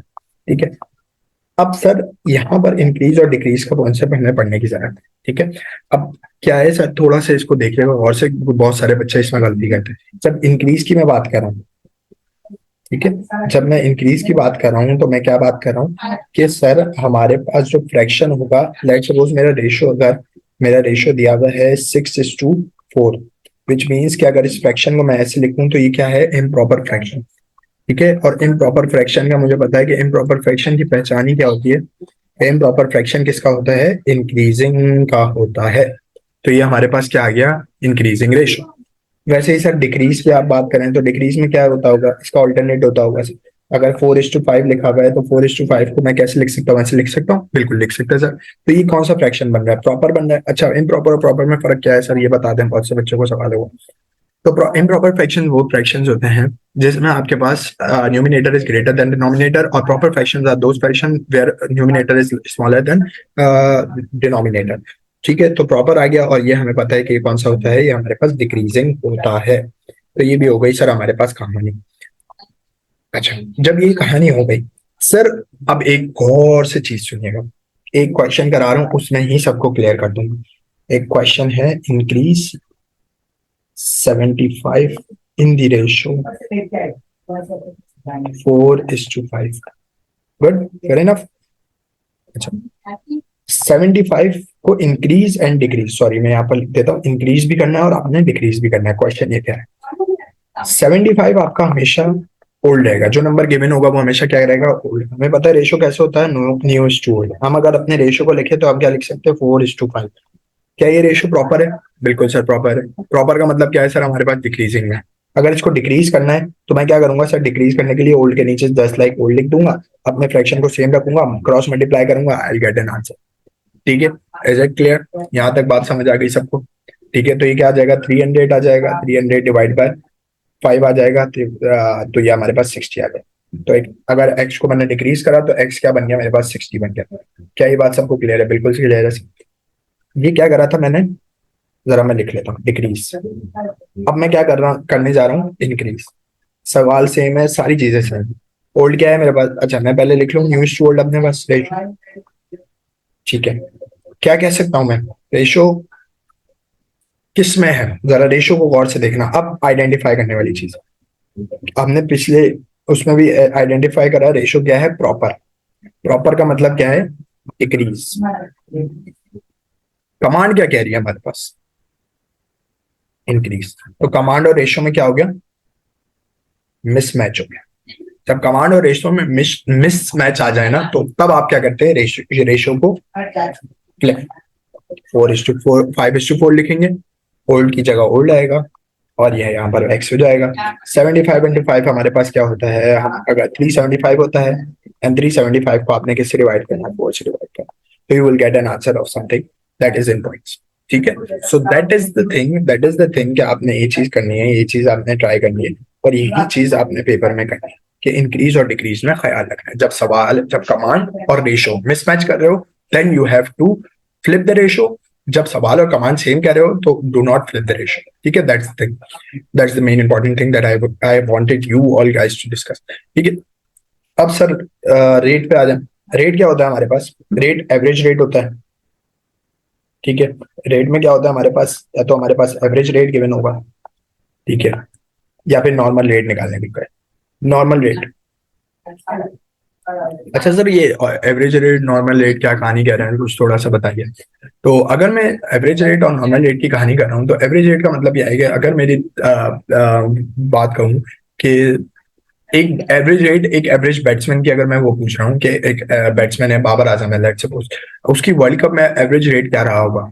ठीक है, तो लेट्स सपोज अराउंड उसका कुछ 40 या 50 के बीच में रहता है, तो that is called average rate. और वो किस तरीके से फाइंड करा, बाबर आजम के सारे मैचेस के 9 मैचेस के स्कोर देखे, 9 मैचेस के सारे स्कोर्स देखे, उन स्कोर्स को ऐड करा और इन स्कोर्स को डिवाइड कर दिया। ठीक है, उसी नंबर कितने 9 मैचेस से डिवाइड कर दिया, तो मेरे पास क्या आ गया, एवरेज रेट। और नॉर्मल रेट ये भी होता है। अच्छा, प्रोपोर्शंस सर, प्रोपोर्शंस भी हमारे पास क्या होते हैं, प्रोपोर्शंस भी हमारे पास दो टाइप्स के होते हैं। एक होता है हमारे पास डायरेक्ट प्रोपोर्शन और एक होता है हमारे पास इनडायरेक्ट प्रोपोर्शन। तो सर डायरेक्ट प्रोपोर्शन में क्या होता है, सर डायरेक्ट प्रोपोर्शन में ये चीज होती है हमारे पास, यहाँ पर देख लेते हैं। Direct proportion is something where बहुत दोनों चीजें क्या जारी होती हैं, अब जारी होती है। अब का मतलब क्या है सर, क्या कह रहे हो, कुछ समझ नहीं आ रहा, बाउंस से चलेगी। ओके, एक्सप्लेन करते हैं। गुड। अच्छा, डायरेक्ट प्रोपोर्शन में क्या केस होता है बेटा, जब when we are discussing about direct proportion, so direct proportion is something where both of the things, proportion में दो चीजों की बात हो रही है, रेशो में भी दो चीजों की बात हो रही है, रेट में भी दो चीजों की बात हो रही है, प्रोपोर्शन में भी दो चीजों की बात होती है, और वो दो चीजों के बीच का रिलेशनशिप को प्रोपोर्शन कहा जाता है। जब दो चीजों की रेशो रिलेशनशिप की बात हो रही है, तो क्या वो दोनों चीजों का डायरेक्ट रिलेशनशिप है या इनडायरेक्ट रिलेशनशिप है, क्या वो दोनों चीजें एक साथ बढ़ती हैं या दोनों चीजें एक साथ कम होती है। यहाँ पर मैंने आपको क्लास में एग्जांपल दी थी, एक कॉस्ट ऑफ, मतलब आप एक सुपर मार्केट में जाते हैं लेट्स सपोज, और सुपर मार्केट में जाके आप एक एप्पल परचेज करते हैं। ठीक है, तो अगर आपने 10 एप्पल परचेज करी है, तो उनकी 10 एप्पल्स की आपके पास कितनी कॉस्ट आ रही है, $100 आ रही है। ठीक है, अगर आप इसी तरीके से 20 एप्पल्स परचेज करेंगे तो कॉस्ट क्या हो जाएगी, 200 हो जाएगी, डबल हो जाएगी। ठीक है, तो ये क्या हुआ कि एप्पल्स, नंबर ऑफ एप्पल्स बढ़े। ठीक है, तो मेरे पास कॉस्ट ऑफ एप्पल भी क्या हो गई, बढ़ गई। ठीक है, तो दोनों चीजें क्या हो रही है, इंक्रीज हो रही है।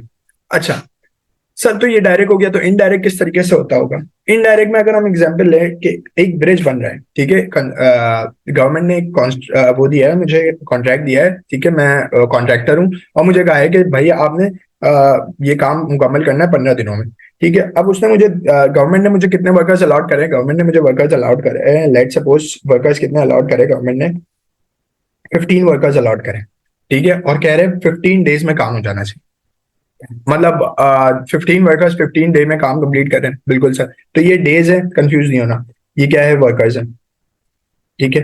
अब गवर्नमेंट ने क्या कर, अब मेरे कुछ वर्कर्स जो है ना वो बीमार हो गए, ठीक है, 5-6 दिन काम करने के बाद मेरे वर्कर्स बीमार हो गए। जब मेरे वर्कर्स बीमार हो गए, अगर मुझे सेम डे अगर मेरे वर्कर्स आए, पहले दिन ही आए और बीमार हो गए, मतलब कुछ वर्कर्स आए नहीं बीमारी की वजह से, इन्फेक्शन आ गया उस बीमारी की वजह से, कुछ वर्कर्स आए नहीं, लेट सपोज 15 में से सिर्फ 8 वर्कर आते, तो अब मेरा काम कितने दिन में मुकम्मल होगा? अब मेरा काम कितने दिन में मुकम्मल होगा, ये चीज लेट सपोज मैंने कह दिया कि अब मेरा काम 10 दिन में मुकम्मल होगा, ठीक है।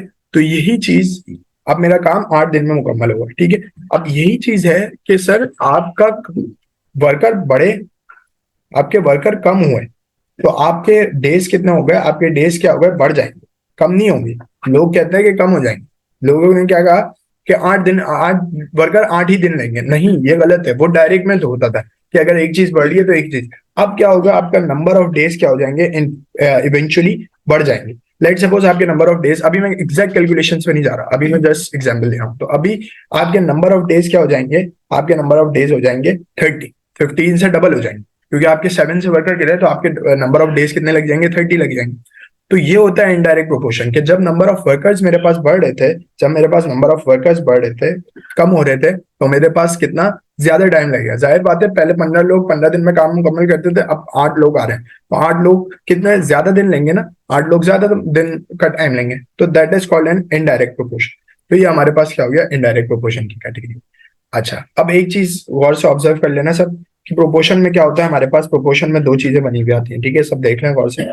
प्रोपोर्शन में आपके पास लेट सपोज 80 दिया हुआ है, आपके पास x दिया हुआ है, ठीक है, आपके पास 40 दिया हुआ है, और आपके पास 2 दिया हुआ है, ठीक है। अब प्रोपोर्शन में फाइंड आउट करने का क्या तरीका होता है सर, हम क्या करते थे कि इसको इससे मल्टीप्लाई, इसको इससे मल्टीप्लाई, नॉर्मल प्रोपोर्शन। सर अगर ये कहते हैं डायरेक्ट प्रोपोर्शन है, तो क्या करेंगे आप, क्रॉस मल्टीप्लीकेशन, 80 मल्टीप्लाई बाय 2, ठीक है, और 2 मल्टीप्लाई बाय 40, ठीक है, sorry 80 multiply by 2, sorry sorry sorry sorry, and x multiply by 40, तो ये हमारे पास 40x आ जाएगा, ये हमारे पास 160 हो जाएगा, और 160 को जब आप 40 से डिवाइड करेंगे तो आपके पास आंसर आ जाएगा, दैट इज 4। तो आपके पास क्या आ गया सर, x की वैल्यू आ गई 4। ये क्या हुआ कि ये जब डायरेक्ट प्रोपोर्शन था। अगर सर ये सेम सवाल हो और इनडायरेक्ट कहते, तो इनडायरेक्ट में क्या करेंगे सर, इनडायरेक्ट में ये करेंगे कि 80 रेशो x लिखा हुआ है, 40 रेशो 2 लिखा हुआ है, आप क्या करेंगे, सामने सामने मल्टीप्लाई करेंगे इनडायरेक्ट के अंदर, ठीक है, to calculate the value of x। तो 80 इंटू एक्स हो जाएगा, ठीक है, एंड 40 मल्टीप्लाई बाय 2 80 हो जाएगा, तो x की वैल्यू आपके पास क्या आ जाएगी, 1 आ जाएगी। तो इनडायरेक्ट और डायरेक्ट के आंसर्स में जमीन आसमान का फर्क होता है, ठीक है। So you must have to be clear about it कि इनडायरेक्ट में अगर एक चीज बढ़ रही है तो दूसरी चीज लाजमी तौर पे कम होगी, और दूसरी चीज बढ़ रही है तो वो पहली चीज लाजमी तौर पे कम हो रही होगी, ठीक है। तो ये इनडायरेक्ट और डायरेक्ट का था। तो ये हमारे पास रेशियो, रेट एंड प्रोपोर्शन भी क्लियरली डिफाइंड हो गया, हमारे पास किस तरीके से कैटेगराइज सवाल आ सकते हैं ये भी डिफाइन हो गई। हमारे पास स्क्वायर रूट, क्यूब रूट्स की डेफिनेशन हो गई, हमारे पास एलसीएम टेकिंग, एचसीएफ टेकिंग हो गई, word problems of LCM HCF हो गई, प्राइम फैक्टराइजेशन हो गई, फैक्टर्स एंड मल्टीपल्स का पूरा टॉपिक हो गया। तो हमारे तीनों टॉपिक्स मुकम्मल हो चुके हैं सर। अब आप लोगों से मैं एक्सपेक्ट करता हूं कि आप लोग बेहतरीन अच्छा सा पेपर लिखेंगे, and I just wanted to say and that recording कि you all are my students, so just believe in yourself, do whatever you want to do, ठीक है, बट ट्राई टू डू, ठीक है। ऐसा नहीं है paper छोड़ के आ जाए, जो आप चाह रहे हैं वो करें, ठीक है। ऐसा नहीं है आपके दिल में कुछ और है और आप कर कुछ और है, दिमाग और दिल दोनों चीजें सोच के आपने जो है ना वो आंसर्स लिखने हैं प्रॉपर तरीके से, ठीक है। काम रह के पेपर करना है, फर्स्ट ऑफ ऑल काम रह के करना है, मैथमेटिक्स कामनेस के बगैर नहीं होती, ठीक है। एंड जो चीजें सारी पढ़ा दी है मैंने, आप लोग के लिए बहुत करा है, तो I expect 20 out of 20 from you all, ठीक है। एंड अगर किसी के नहीं भी आते, unfortunately I am all with you guys, ठीक है, but try to make it as good as possible, ठीक है। ओके, अल्लाह हाफिज।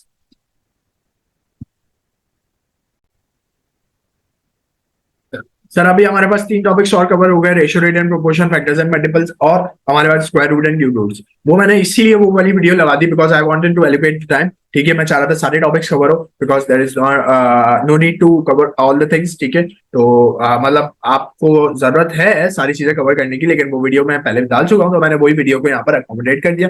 30 मिनट्स की वो वीडियो है, वो 3 टॉपिक्स कवर हो गए। अब हम अपने नेक्स्ट टॉपिक पे आते हैं, that is called 2D and 3D shapes. उसका रिविजन देख लेते हैं सर, उसमें हमारे पास क्या क्या चीजें हैं, तो वो चीजें भी हम क्विक थ्रू देख लेंगे। अगर आप लोगों ने वो वीडियो देखी हुई है, अगर आप लोगों को नहीं देखनी तो आप 2x पे उस वीडियो को चला सकते हैं। अगर आपको स्किप करनी है आप स्किप कर सकते हैं। फैक्टर्स एंड मल्टीपल्स और वो वाली चीजें बहुत बार हम कर चुके हैं, ऐसी बात नहीं है कि हमारे पास हमने पहले ने कभी नहीं करा। ठीक है, इन कॉपरेट हो रहा होगा तो वो मैं समझा दूंगा कि क्या हो रहा है क्या नहीं हो रहा है। रेशियो, रेट एंड प्रोपोर्शन भी थॉरोली रिवाइज करना है। ठीक है, was the most important thing in your papers.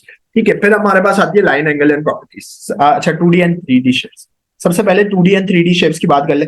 Sir सबसे पहले आप आराम से ना एक चीजों को, थोड़ी सी प्रॉपर्टीज को देख लें कि हमारे पास प्रॉपर्टीज में है क्या चीज।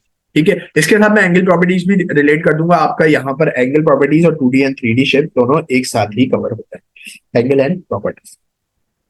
ठीक है, तो ये दोनों टॉपिक एक साथ कवर हो जाएंगे। वो दोनों टॉपिक कवर हो जाएंगे तो आपको एक फीसिबिलिटी हो जाएगी। सबसे पहले 2D एंड 3D शेप्स में 2D शेप्स की बात करते हैं। 2D शेप्स में हमारे पास आता है, हमारे पास डिफरेंट चीजें आती है। वो आती है हमारे पास 2D शेप्स में, लेट्स सपोज क्या, सबसे पहले हम बना लेते हैं ट्राइंगल हमारा। ठीक है, ट्राइंगल के रिलेटेड सारी सारी प्रॉपर्टीज। ट्राइंगल एक हमारे पास होता है इक्विलेटरल ट्राइंगल, जिसकी तीनों साइड सेम होती है। देन हमारे पास आता है, हमारे पास आइसोसेलेस ट्राइंगल आता है। ठीक है, this is called an isosceles triangle, जहां पर आपके पास दो एंगल्स एंड दो साइड सेम होती है। सर कौन सी दो एंगल्स एंड दो साइड सेम होगी? कोई भी हो सकती है बेटा, ये दो सेम है तो यही दोनों एंगल सेम होते हैं। इसमें तीनों एंगल और तीनों साइड्स क्या होती है? सेम होती है। ये स्ट्रेट लाइन का मतलब क्या होता है? मुझे किसी बच्चे ने पूछा था कि स्ट्रेट लाइन का मतलब क्या होता है। ये स्ट्रेट लाइन का मतलब होता है कि आपकी इक्वल लेंथ है। ठीक है, और अगर आपके पास एरो लगा हुआ है तो एरो का मतलब ये होता है कि आपके लाइंस पैरेलल है। ठीक है, इसको भी हम डिस्कस करेंगे फर्दर नॉट, लेकिन अभी मैं इक्वल लाइन, ये स्ट्रेट लाइन का इक्वल बता रहा हूँ। ठीक है, ये हमारे पास आइसोसेलेस ट्राइंगल होता है। सर तीसरा ट्राइंगल कौन सा होता है जिसमें कोई भी एंगल कोई भी वो सेम नहीं होता? तो ये कहलाता है हमारे पास कौन सा? ये हमारे पास कहलाता है स्केलीन ट्राइंगल के तीनों साइड्स और तीनों वो डिफरेंट होती है। तो ये हमारे पास कौन सा कहलाता है? स्केलीन। तो ये हो गया हमारे पास स्केलीन, आइसोसेलेस और हमारे पास इक्विलेटरल। एक और ट्राइंगल होता है हमारे पास, लेट्स सपोज, जिसे हम कहते हैं राइट एंगल ट्राइंगल। उसमें क्या होता है सर हमारे पास? उसमें हमारे पास ओके, ये रेक्टेंगल का मतलब क्या है?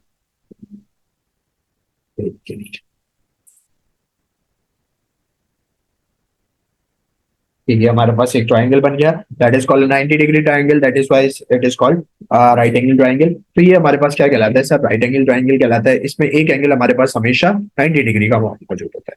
अब बहस कर लेते हैं ऑब्ट्यूज एक्यूट एंगल्स पे। ऑब्ट्यूज एंगल्स क्या होते हैं सर हमारे पास? अगर एक ट्राइंगल मैं बनाता हूँ तो इस ट्राइंगल का मतलब क्या है कि लेट्स सपोज ये ट्राइंगल अभी मेरा खराब हो गया है, तो एक नया ट्राइंगल बनाते हैं। ठीक है, ये हमारे पास ट्राइंगल। अब इस ट्राइंगल में मैं कह दूं अगर कि अब guys please don't go on to the calculation, calculation कैसी है, ये है वो है। ठीक है, तो आप लोग अभी जो है ना, वो आप लोग का बिगिनिंग लेवल चल रहा है, तो आप लोग उस बहस में नहीं पड़ेंगे क्या है क्या नहीं है। आप जो प्रॉपर्टीज है ना, उस प्रॉपर्टीज को समझने की कोशिश करेंगे। क्या अगर ये एंगल है तो ये एंगल अभी आपको देखने से भी पता चल रहा है कि ये एंगल क्या है? 190 से बड़ा हुआ। तो जब कोई एंगल 90 से बड़ा हो जाता है, any angle that is greater than 90 and lesser than 180, that is called an obtuse angle। obtuse angle कौन सा कहलाता है सर? any angle, यहाँ पर लिख देता हूं मैं, any angle that is greater than 90 degree and lesser than 180 degree, that is called an obtuse। ठीक है, तो ये हमारे पास हो जाता है obtuse angle। Very good sir, ये हो गया हमारे पास, ये हमें समझ आ गया। अच्छा, और क्या होगा सर हमारे पास? एक्यूट ट्राइंगल होता है, बिल्कुल होता है सर। एक्यूट क्या होता है सर? एक्यूट बताते हैं हम। ये हमने जो एक इक्विलेटरल बनाया था उसी का हम एक दूसरा भाई बना लेते हैं। ठीक है, ये हमारे पास आज पेन थोड़ा समझने का है, सॉरी फॉर द इंटरप्शन।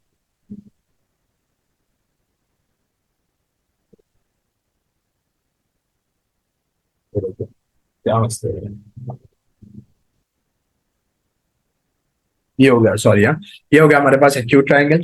अच्छा, ये क्या है सर हमारे पास? ये तीनों एंगल क्या है? Lesser than. अच्छा, ऑब्ट्यूज, कोई भी एक ट्राइंगल में कोई भी एक एंगल बड़ा हो तो वो ऑब्ट्यूज कहलाता है। अब उस प्रयास में नहीं पढ़ना कि दो एंगल सर जो है वो ये दो एंगल तो छोटे ही होंगे, क्योंकि हमें पता है सम ऑफ ट्रायंगल कितना होता है, 180 होता है। हमें अगर ये वाला एंगल पता चल गया 180, ये एंगल 108 है, ये एंगल अगर उससे 38 बताया हुआ है तो हम ये वाला भी निकाल लेंगे। तो सर ये तो उससे छोटा आएगा, 108 38 प्लस करें तो 146 आता है, ये हमारे पास आ जाएगा 44, ये हमारे पास 34 आ जाएगा। तो सर ये दोनों एंगल तो एक्यूट है, तो क्या ये एंगल ट्राइंगल एक्यूट कहलाएगा? नहीं, ये एंगल ट्राइंगल क्या कहलाएगा? ऑब्ट्यूज, क्योंकि इसमें एक एंगल जो है वो आपके पास ऑलरेडी 108 ग्रेटर देन 90 डिग्री का आ चुका है। ठीक है, और इसमें तीनों एंगल जब तक लेसर देन 90 डिग्री नहीं होते, लेसर देन 90 डिग्री नहीं होते तीनों एंगल, तब तक आपके पास क्या होगा? तब तक आपके पास ये क्या कहलाएगा? Acute triangle. ठीक है, ठीक है, एक्यूट ट्राइंगल। अच्छा, राइट एंगल तो बता दिया कि सर 90 डिग्री वाला होता है तो वो राइट एंगल कहलाता है, दैट इज। तो ये हमारे पास किसकी ट्राइंगल की सारी प्रॉपर्टीज हो गई, ट्राइंगल पढ़ गया। ठीक है, अच्छा ट्राइंगल में ही सर हम यहाँ पर इंटीरियर एक्सटीरियर भी ट्राइंगल को पढ़ लेते, ट्राइंगल का सम ऑफ इंटीरियर एंगल भी पढ़ लेते, सारी चीजें ट्राइंगल के यहीं पर फिनिश करके ही जाएंगे। तो हमारे लिए क्या हो जाएगा? फीजिबिलिटी। ये हमारे पास एक ट्राइंगल बना हुआ है, उस ट्राइंगल को हम देखते हैं गौर से। अब ये ट्राइंगल के अंदर अगर ये ट्राइंगल का सम ऑफ इंटीरियर एंगल पूछे तो क्या होगा सर? ट्राइंगल का सम ऑफ इंटीरियर होगा सम ऑफ इंटीरियर एंगल। गौर से सुनना हाँ बेटा, सम ऑफ इंटीरियर। इंटीरियर कौन से वाले एंगल होते हैं सर? सारे अंदर वाले एंगल्स होते हैं वो इंटीरियर एंगल्स होते हैं। तो ट्राइंगल के सम ऑफ इंटीरियर एंगल होगा हमेशा 180 के इक्वल। अगर आपके पास दो एंगल गिवन है, आपको एक एंगल निकालना है, तो आप 180 से दोनों एंगल को माइनस कर देंगे। या अगर आपके पास एक एंगल गिवन है और आपको आइसोसेलेस ट्रायंगल का निकालना है, तो आप 180 से माइनस करके डिवाइड बाय 2 करेंगे तो आपके पास एंगल आ जाएगा। सर नंबर से खेले, नंबर से जब तक नहीं खेलते तो मजा नहीं आता। ये हमारे पास लेट्स सपोज 68 दिया हुआ है, ये हमारे पास दिया हुआ है 44। तो अब हमें देखना है कि तीसरा एंगल हमारा कितना आता है। तो तीसरा एंगल निकालने के लिए सेम फॉर्मेट है, सिमिलर आंसर है। हम क्या करेंगे, 180 में से हम अपने ये दोनों एंगल्स को माइनस कर देंगे। अब कुछ बच्चे इस फॉर्मेट पे जाते हैं, कुछ बच्चे कहते हैं कि सर हम अपना फॉर्मेट यूज करेंगे कि हम 68 और 44 को पहले प्लस करेंगे, व्हाट द आंसर गेट्स, और उसको 180 से माइनस करेंगे। तो 60 प्लस 40 100, 104 एंड 110, 104 112 आ रहा है। और 180 से जब सर हम 112 को माइनस करेंगे तो ही हमारा सही आंसर आता है। ऐसी बात नहीं है बेटा, दोनों अप्रोचेस से आंसर सेम आता है।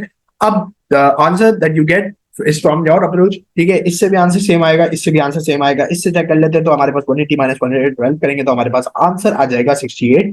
ठीक है, 68 आ रहा है। सब एक बार गौर से देख लीजिएगा।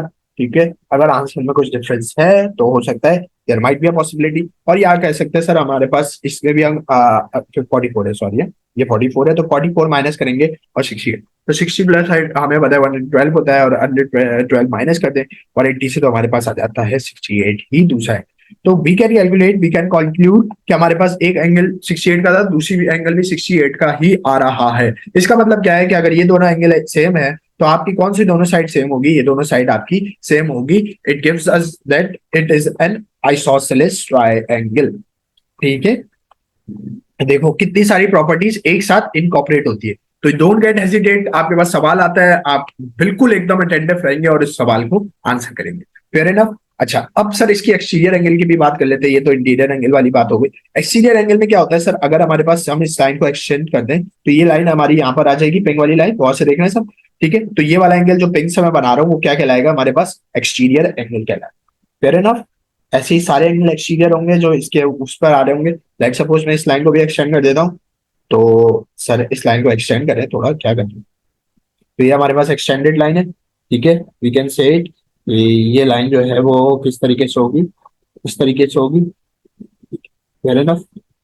तो ये वाला एंगल जो होगा ये भी क्या कहलाएगा मेरे पास? ये सॉरी, ये वाला एंगल जो होगा ये भी क्या कहलाएगा मेरे पास? एक्सटीरियर एंगल कहलाएगा। ठीक है, तो ये दोनों क्या हो गया? ये भी एक्सटीरियर एंगल कहलाएगा। तो सर इसका भी बना दे, इसने क्या गुनाह करा है, तो इसको भी बना देते। तो इस वाला एंगल को भी हम क्या कहेंगे? Exterior angle. तो ये पिंक वाला एंगल भी एक्सटीरियर एंगल। अच्छा, अब तीनों एक्सटीरियर एंगल्स को निकालने का कोई ना कोई फॉर्मेट होता होगा सर। तीनों एंगल्स निकलते होंगे किसी तरीके से, बिल्कुल निकलते हैं बेटा।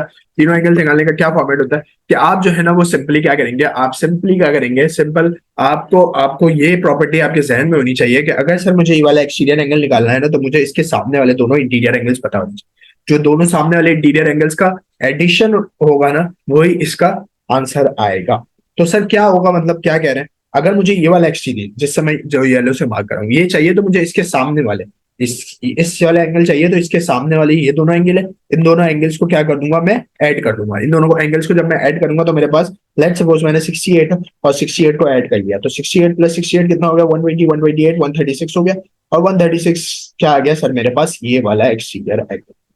No need to worry, no need to go on to this. अच्छा, इसकी एक और अप्रोच भी है सर कि अगर आपके पास ये तीसरा एंगल गिवन है तो आप क्यों ना इसको 180 से माइनस कर दें। ये पूरा आपको भी पता है सर, मुझे भी पता है कि ये पूरा जो है मैं जो राइट से बना रहा हूँ वो क्या है, पूरा 180 के इक्वल है। तो आप क्यों ना 180 को 44 से माइनस करें, 180 में से 44 माइनस करें तो भी 136 आ जाएगा। तो आंसर सेम है, आंसर किसी भी तरीके से निकालो, बस प्रॉपर्टी बताना मेरी जिम्मेदारी है, तो प्रॉपर्टी से आप देख सकते हो। अगर ये वाले चाहिए तो इसके सामने वाले ये दोनों एंगल आपको देखने पड़ेंगे, ठीक है। तो आप 68 और 44 को ऐड करोगे तो आपके पास ये वाला आ जाएगा। अगर ये वाला एंगल चाहिए तो आपको ये दोनों एंगल देखने पड़ेंगे, तो आप 68 और 44 को ऐड करोगे तो आपके पास ये वाला एंगल आ जाएगा। ठीक है, फेयर इनफ। ये होती है हमारे पास ट्राइंगल की सारी प्रॉपर्टीज।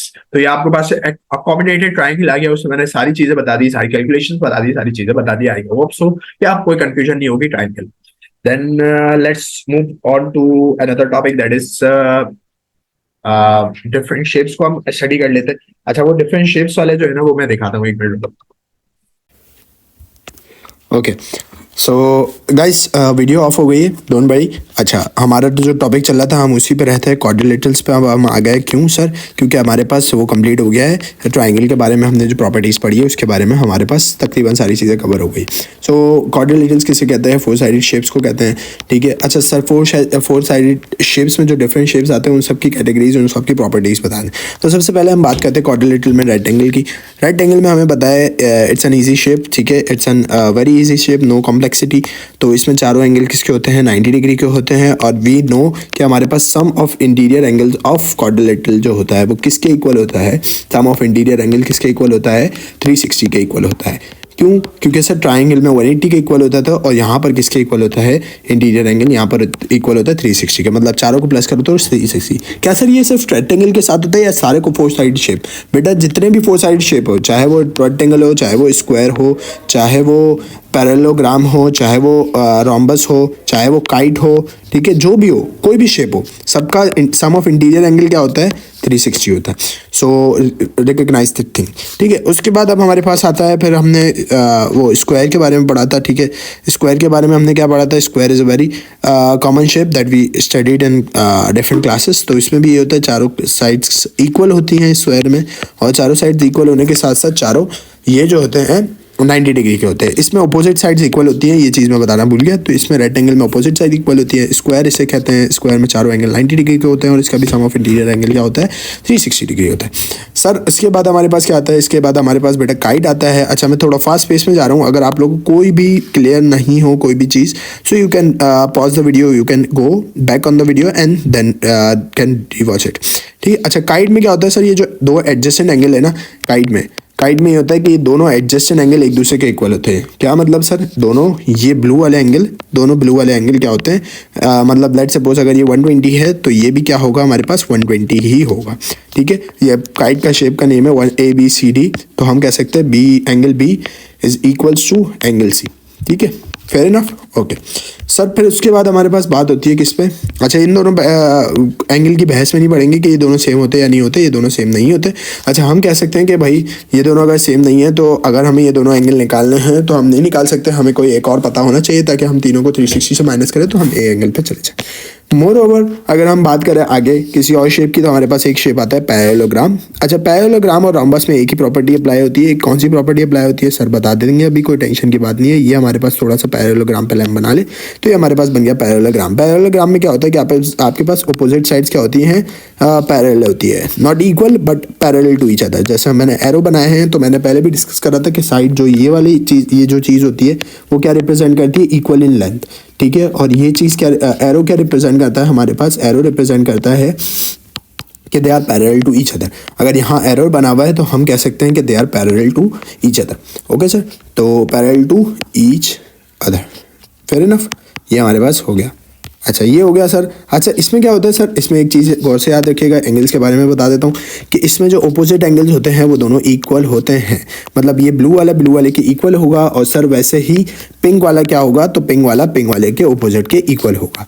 तो फेयर इनफ कि अगर ये हमारे पास लेट सपोज ये हमारे पास 80 है, तो ये भी क्या होगा हमारे पास 80, और 80 हम जब प्लस करेंगे तो वो क्या आ जाएगा हमारे पास 160, और अगर हम 360 में से 160 माइनस कर देते हैं तो we got an angle 200 that will be divided with 2 and that give us an angle of 100 degrees for both this. Sir ये क्या कहा आपने, इसको वर्किंग में प्रूव करते हैं। हमारे पास 80 डिग्री एंगल था, हमने क्या करा, ये हमारे पास ए था, ये हमारे पास बी था, ये हमारे पास सी था, हमने ये दी था, तो हमने 80 + 80 करा, क्योंकि हमें पता है एंगल ए और एंगल डी जो है वो एक दूसरे के क्या होंगे, एंगल ए और एंगल डी ये दोनों एक दूसरे के इक्वल हैं। तो हमने 80-80 दोनों का लिख लिया। हमने क्या करा कि इसको 360 से माइनस कर दिया, और हमें पता है कि ये दोनों क्या है हमारे पास सेम होंगे, तो 360 से माइनस करने पे हमारे पास 200 आया। और हमें पता है जब बी और सी क्या है हमारे पास, एंगल बी और एंगल सी सेम है, तो हमने इन दोनों को डिवाइड बाई 2 कर दिया ये पूरे एंगल को, तो हमारे पास ईच एंगल आ गया दैट इज ऑफ 100 डिग्री। मतलब हमारे पास angle B is equals to angle C and that give us an angle of 100 degree. ठीक है, अब आप क्या करेंगे सर, ये हमारे पास हो गया, क्लियर हो गया। अच्छा रोम्बस में भी सेम प्रॉपर्टी होती है, अगर यही हमारे पास ये सेम फॉर रोम्बस, ठीक है, तो ये हमारे पास सारे शेप्स हो गए और हमारे पास क्लियर अंडरस्टैंडिंग हो गई कि क्या होगा। अगर अच्छा ट्रेपीजियम आ जाता है सर, तो ट्रेपीजियम में बेटा एक चीज़ का ध्यान रखना कि ट्रेपीजियम अगर आता है ना, तो most of the time trapezium ऐसे आता है जैसे मैं बना रहा हूँ अभी। ठीक है, इसको मैं प्रॉपर तरीके से बना देता हूँ, so you got a clear understanding about trapezium. Oh my god, what is going on.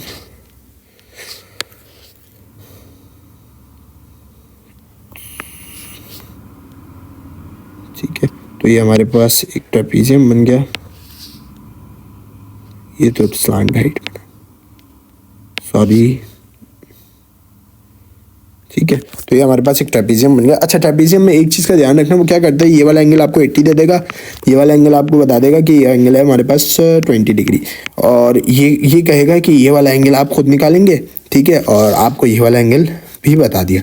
तो ये क्या करता है, आपके साथ थोड़ी सी चालाकी करता है कि आपको ये वाला एंगल बताता नहीं, या ये जो एंगल है ना, ये बस आपको इस तरीके से कह देगा, और ये कह देगा कि ये एक्स है और आपको एक्स की वैल्यू फाइंड आउट करनी। So don't get confuse, don't get anywhere. आप क्या करेंगे, सबसे पहले तो है ना ये वाली साइड को 90 डिग्री रिप्रेजेंट कर देंगे, अगर वो नहीं कह रहा तो 90 डिग्री रिप्रेजेंट करने का मतलब क्या है, क्योंकि परपेंडिकुलर लाइंस है आपस में एक दूसरे को क्या कर रहे हैं, बिल्कुल वर्टिकली कट कर रहे हैं, तो ये एंगल किसका होगा, 90 डिग्री का होगा।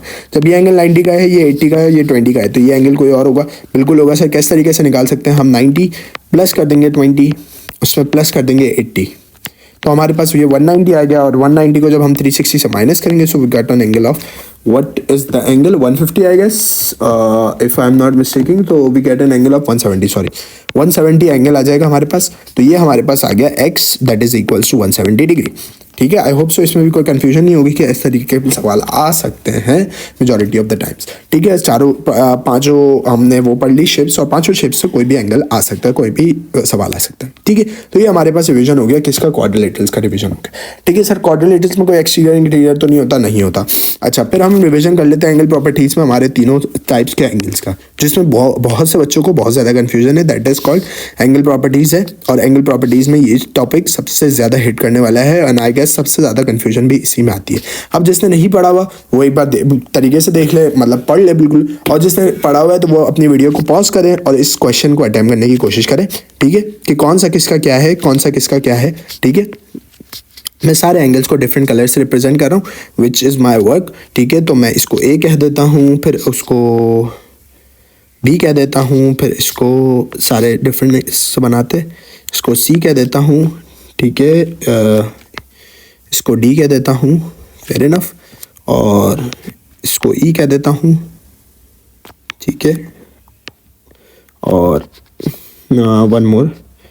ठीक है, तो कलर्स और लेने पड़ेंगे आई गेस मुझे, तो इसको एफ कह देता हूँ। ठीक है, अनदर वन दैट इज़ कोई भी कलर ले लें सर, पिक कर लें, पर्पल पिक कर लेते हैं, इसको जी कह देता हूँ, and one more colour I wanted in my profile. ठीक है, तो इसको एच कह देता हूँ। Fair enough. तो ये हमारे पास डिफरेंट एंगल्स हो गए। अब मैं कहूँगा कि सब अपने पास अपने आप को 2 मिनट पॉज करें वीडियो को और इसमें से फाइंड आउट कर ले कि कौन सा एंगल किसका ऑल्टरनेट है। 3 एंगल्स हमने पढ़े थे, एक पढ़ा था हमने ऑल्टरनेट, ठीक है। सबसे पहले आप करा करें कि अपने उस पर कॉरस्पॉन्डिंग देखा करें, ठीक है। कॉरस्पॉन्डिंग कौन सा है सबसे पहले मैं रिकमेंड करूँगा, इसी टेक्निक से चलें। फिर ऑल्टरनेट देखें, फिर देखें आप अपने पास वर्टिकली अपोजिट एंगल।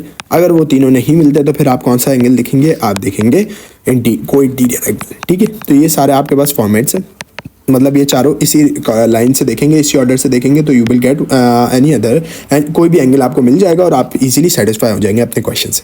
अच्छा, आई रिकमेंड जिनको ये टॉपिक आता है, जिन्होंने अपने रिवीजन में ये चीज़ रिवाइज करी, so hold this video and जिस कलर का जो भी एंगल है वो आप लिख लें अपने पास। नहीं तो आप लोग मुझसे मेरे साथ पढ़ सकते हैं, मैं नंबर्स के साथ भी पढ़ाऊंगा, नंबर्स के बगैर भी पढ़ा दूँगा, ठीक है। अच्छा, सबसे पहले बात करते हैं हम ए की। तो हम यहाँ पर देखते जाते हैं कि ए किसके कॉरेस्पॉन्डिंग है सर। ए आपके पास कलर था, ए कलर किसके कॉरेस्पॉन्डिंग आ रहा है सर, ए कलर कॉरेस्पॉन्डिंग आ रहा है, if I am not mistaking. तो ए किसका कॉरेस्पॉन्डिंग है सर, ए कलर कॉरेस्पॉन्डिंग है किसका, जी का कॉरेस्पॉन्डिंग है। So we got an answer कि ए और जी इक्वल होंगे एक दूसरे के। मतलब अगर ये 63 है तो ये भी क्या होगा हमारे पास 63, विच मीन्स कि ये हमारे पास क्या है, कॉरेस्पॉन्डिंग एंगल, ठीक है। फेयर इनफ, ठीक है। अच्छा, अगर ये सर कॉरेस्पॉन्डिंग एंगल है, ठीक है, हो गया सर, ये क्लियर हो गया हमारे पास। सर बी को देख लेते हैं। तो सर क्या बी भी किसी का कॉरेस्पॉन्डिंग होगा, बिल्कुल। बी अगर ये है तो बी का कॉरेस्पॉन्डिंग क्या होगा, ई होगा। मतलब अगर हमारे पास हम देखें तो बी क्या होगा हमारे पास, लेट सपोज मैं कहता हूँ बी हमारे पास है 117, तो सी ई भी क्या होगा हमारे पास 117। इसका मतलब क्या हुआ कि बी इज इक्वल्स टू ई, और हम कह सकते हैं कि क्या होगा कॉरेस्पॉन्डिंग होगा सर। तो ये मैं पूरा नहीं लिख रहा, ठीक है, आप लोग समझ जाना। तो ये कॉरेस्पॉन्डिंग एंगल हो गया सर। अच्छा, एक बिल्कुल जेन्युइन पेन यूज़ कर लें ताकि हमें क्लियर हो जाए कि क्या हो रहा है, ठीक है। अच्छा, हाँ, अब मैं ये ए बी सी ये वाली रॉ हो गई। अब मैं ए का ऑल्टरनेट देखना चाह रहा हूँ। तो सर ए का ऑल्टरनेट क्या हो गया, मेरे पास कॉरेस्पॉन्डिंग मैंने पढ़ लिया, मुझे कॉरेस्पॉन्डिंग समझ आ गया। अब ए का सर ऑल्टरनेट देखें, तो ए का ऑल्टरनेट कहाँ होना चाहिए बेटा, ए का ऑल्टरनेट का मतलब ये होता है अपोजिट साइड पे होना। तो ए के ऑपोजिट साइड पे यहाँ पर आएंगे हम, या तो यहाँ पर कोई ना कोई एंगल होगा हमारे पास। ये चारों में से हम देखते हैं, इस चारों में से ऑल्टरनेट कौन सा है। ऑल्टरनेट हमेशा इसकी डिफरेंट डायरेक्शन में होगा। ये इसकी सी की डायरेक्शन में, ये भी देखें तो ये भी सी की डायरेक्शन में, लेकिन ये और ये अपोजिट डायरेक्शन में। लेकिन ये और ये हमें पता है कि क्या होता है, वर्टिकली अपोजिट होते हैं। तो हम कह सकते हैं कि ये और ये क्या हो जाएंगे हमारे पास, ऑल्टरनेट एंगल हो जाएंगे। इसका मतलब क्या हुआ सर, हमारे पास ए जो है वो इक्वल हो जाएगा सी के, and we can say it as an alternate angle, ठीक है। अच्छा सर, ये भी हो गया आपके पास। अच्छा सर, तो वर्टिकली ऑपोजिट अभी आपने कुछ बताया, वर्टिकली ऑपोजिट क्या बताया कि ए का वर्टिकली ऑपोजिट कहाँ होगा, एफ पे होगा। So we can write it कि ए का हमारे पास वर्टिकली ऑपोजिट कहाँ होगा, एफ पे होगा, and we can say it as an vertically opposite angle. Fair enough, ठीक है। जब भी वर्टिकली ऑपोजिट एंगल को आइडेंटिफाई करने का मतलब क्या है कि एक्स बन रहा हो वहाँ पर वर्टिकली ऑपोजिट एंगल्स बन जाते हैं, ठीक है, और जी बन रहा हो वहाँ पर हमारे पास ऑल्टरनेट एंगल्स बन जाते हैं, ठीक है। अच्छा सर, अगर आप देखना चाह रहे हैं, आप वर्टिकली हो गया, कॉरेस्पॉन्डिंग हो गया, ये भी आपके पास, ये भी हो गया है, ये भी हो गया है। अब आपको देखना है को इंटीरियर का मतलब क्या होता है, इंटीरियर। सबसे पहले तो इसमें इंटीरियर का वर्ड है, इंटीरियर का मतलब इनसाइड द शेप होंगे। तो इस अगर ए का इंटीरियर देख रहा हूँ तो ए के साथ सर दो तीन शेप है, लेकिन ए के साथ अगर ये देखा जाए ये शेप है, ठीक है। ए के साथ एक ये शेप बन रहा है और ए के साथ एक ये बड़ा शेप बन रहा है। तो ए के ये वाला जो एंगल है ये डी, क्या ये को इंटीरियर होगा, नहीं। क्यों नहीं होगा को इंटीरियर, क्योंकि ये अगर आप ये लाइन देखें तो इस लाइन के ये बाहर आ रहा है ये वाला एंगल, तो मतलब ये इस ए के लिए क्या हो जाएगा, ये एक्सटीरियर हो जाएगा ए के लिए। सर डोंट गेट कंफ्यूज, और ना कंफ्यूज हमें करें, क्योंकि हम अभी इस उसमें नहीं है, स्टेज में नहीं है कि क्या बोलते हैं हम सवाल को दोबारा से जज कर सके। तो हम इजीली करते हैं, हमारे लिए और इजी करते हैं। हम कहते हैं कि जो भी ए के साथ अंदर शेप में होगा, साइड बाय साइड या एडजस्टेंट एंगल होगा, वो कहलाएगा हमारे पास को इंटीरियर एंगल। तो ए का को इंटीरियर बी होगा, डी का को इंटीरियर सी होगा, वैसे ही बी का को इंटीरियर ए होगा और डी का को इंटीरियर सी होगा। तो सर इसकी प्रॉपर्टी क्या कहती है कि आप जब ये दोनों एंगल्स को ऐड करते हैं तो आपके पास एंगल आता है 180 डिग्री। क्या मैं कह सकता हूँ कि मैं 63 और 117 को ऐड करूंगा तो 180 आ रहा है। आप लोग गौर से चेक कर लीजिएगा। मैं यहाँ पर प्रॉपर्टी लिख देता हूँ कि D plus C is equals to 180 and we can call it as an property of co-interior angles. Fair enough. ये चीज़ क्लियर हुई सबको? आई गेस सबको क्लियर हो गई होगी। नहीं क्लियर हुई है तो वीडियो को पॉज करें, दोबारा से रिज्यूम करें, ये सवाल को ट्राई करें जहाँ पे मैंने कहा था, और अगर जिसने ट्राई कर लिया तो वो एक बार चेक कर लें, ठीक है। आई होप कि सबको ये चीज़ क्लियर हो गई है। Now next let's move on to another thing that is angle and properties. अगर हमारे पास शायद सारा हो गया, ठीक है, हमारे पास वो भी हो गया। अब लाइन ऑफ सिमेट्री वगैरह पे बात कर लेते हैं। अच्छा, लाइन ऑफ सिमेट्री में क्या है कि अगर हमारे पास एक रेगुलर लाइन ऑफ सिमेट्री है, लाइन ऑफ सिमेट्री पे बात करें, न्यू टॉपिक है, ठीक है। Don't get hesitated, rotational order of symmetry भी आ सकती है, लाइन ऑफ सिमेट्री भी आ सकती है, तो बी प्रिपेयर फॉर एवरीथिंग। सबसे ईजीएस्ट टॉपिक होता है लाइन ऑफ सिमेट्री, इसको इतने पढ़ाने की ज़रूरत पड़ती नहीं है एज सच, लेकिन अगर फिर भी आ जाता है एग्जाम में तो you must have to be prepare for it, ठीक है ना। अगर प्रिपेयर रहोगे तो ही आगे ईजी होगा, वरना ईजी नहीं होगा, क्योंकि शेप्स क्या है कभी कभार बहुत ज़्यादा डिफिकल्ट आ जाते हैं, ठीक है। बिकॉज क्योंकि मैं ये एक रेगुलर शेप बना रहा हूँ तो मुझे बड़ी केयरफुली बनाना पड़ेगा, बिकॉज अगर ज़रा सी भी इधर उधर हुई तो मेरा रेगुलर शेप ना बनेगा, ठीक है। इसको इधर से ज्वाइन कर लें, इसको इतना एक्सटेंड कर लेते हैं, ठीक है, इसको इतना एक्सटेंड कर लेते हैं, ठीक है। फिर भी देखें रेगुलर नहीं बन पाया है, बट लेट्स अज्यूम कि ये हमारे पास रेगुलर शेप है, ठीक है।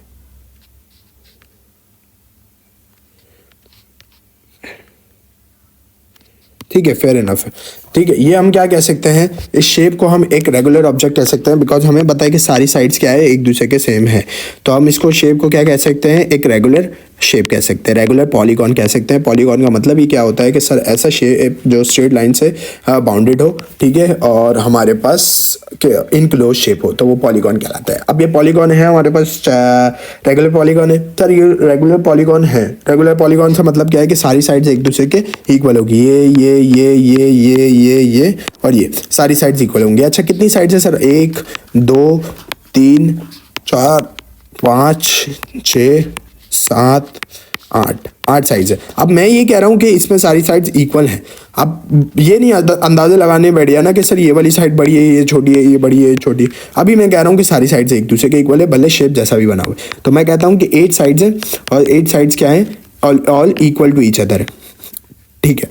तो सर ऐसा कोई भी शेप हो और इक्वल टू ईच अदर, अगर ऐसा कोई भी शेप हो जिसमें सारी साइड्स इक्वल हो, मतलब वो रेगुलर कह रहा हो उस शेप को, तो जितनी नंबर ऑफ साइड्स है, कितनी नंबर ऑफ साइड है, 1 2 3 4 5 6 7 8, जितनी नंबर ऑफ साइड हो ना, आप बगैर कुछ भी देखे आप लिख दो, उतनी ही लाइन ऑफ सिमेट्रीज हैं इसकी, 8 लाइन ऑफ सिमेट्रीज हैं। अच्छा सर, ये बात प्रूफ करके दिखाएं, अगर ये गलत तो नहीं हो जाएगा? बिल्कुल गलत नहीं होगा, मैं यहाँ पर प्रूफ कर देता हूँ। हम इक्विलेटरल ट्रायंगल बनाते थे, बिल्कुल बनाते थे सर। इसकी लाइन ऑफ सिमेट्रीज कितनी पढ़ी थी हमने? 3 पढ़ी थी, ठीक है। क्यों 3 पढ़ी थी? क्योंकि ये जब भी रोटेट होगा तो हर साइड से रोटेट होगा, जाहिर बात है सर।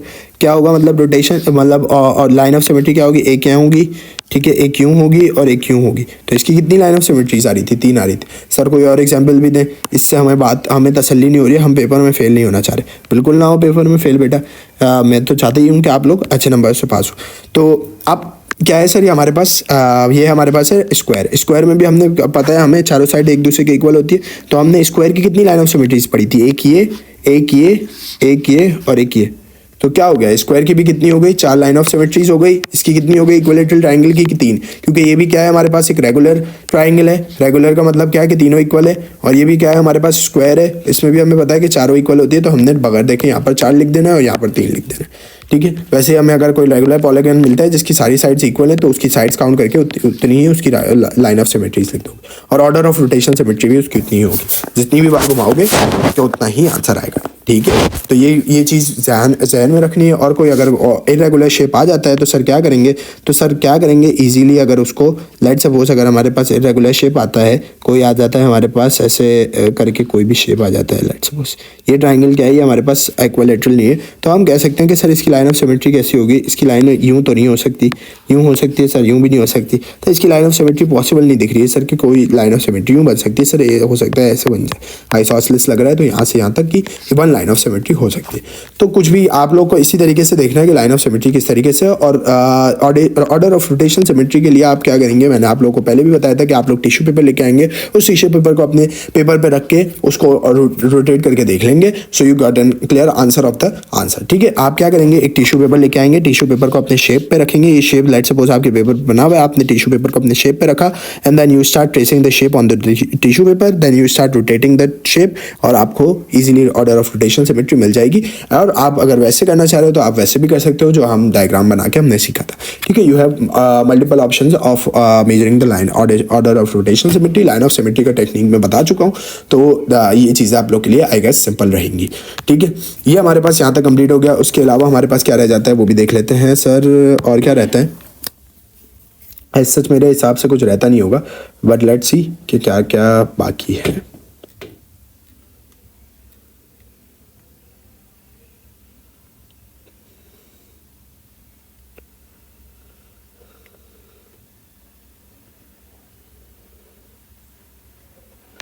अच्छा sir, last but not least transformation पढ़ा दें थोड़ा सा। तो ट्रांसफॉर्मेशन के लिए हमारे पास सिंपल हो जाएगा transformation.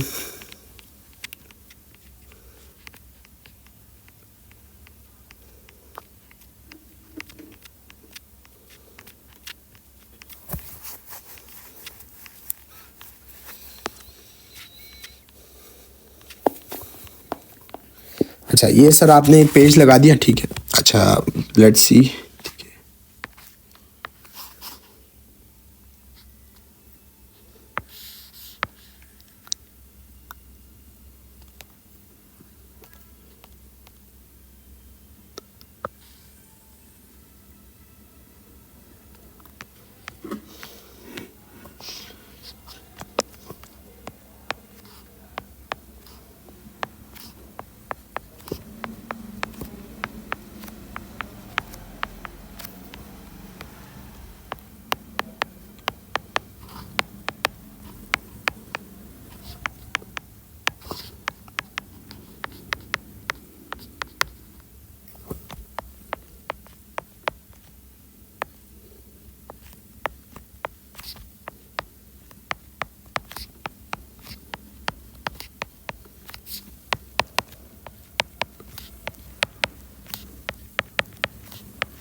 okay, so guys let's go, boom bam।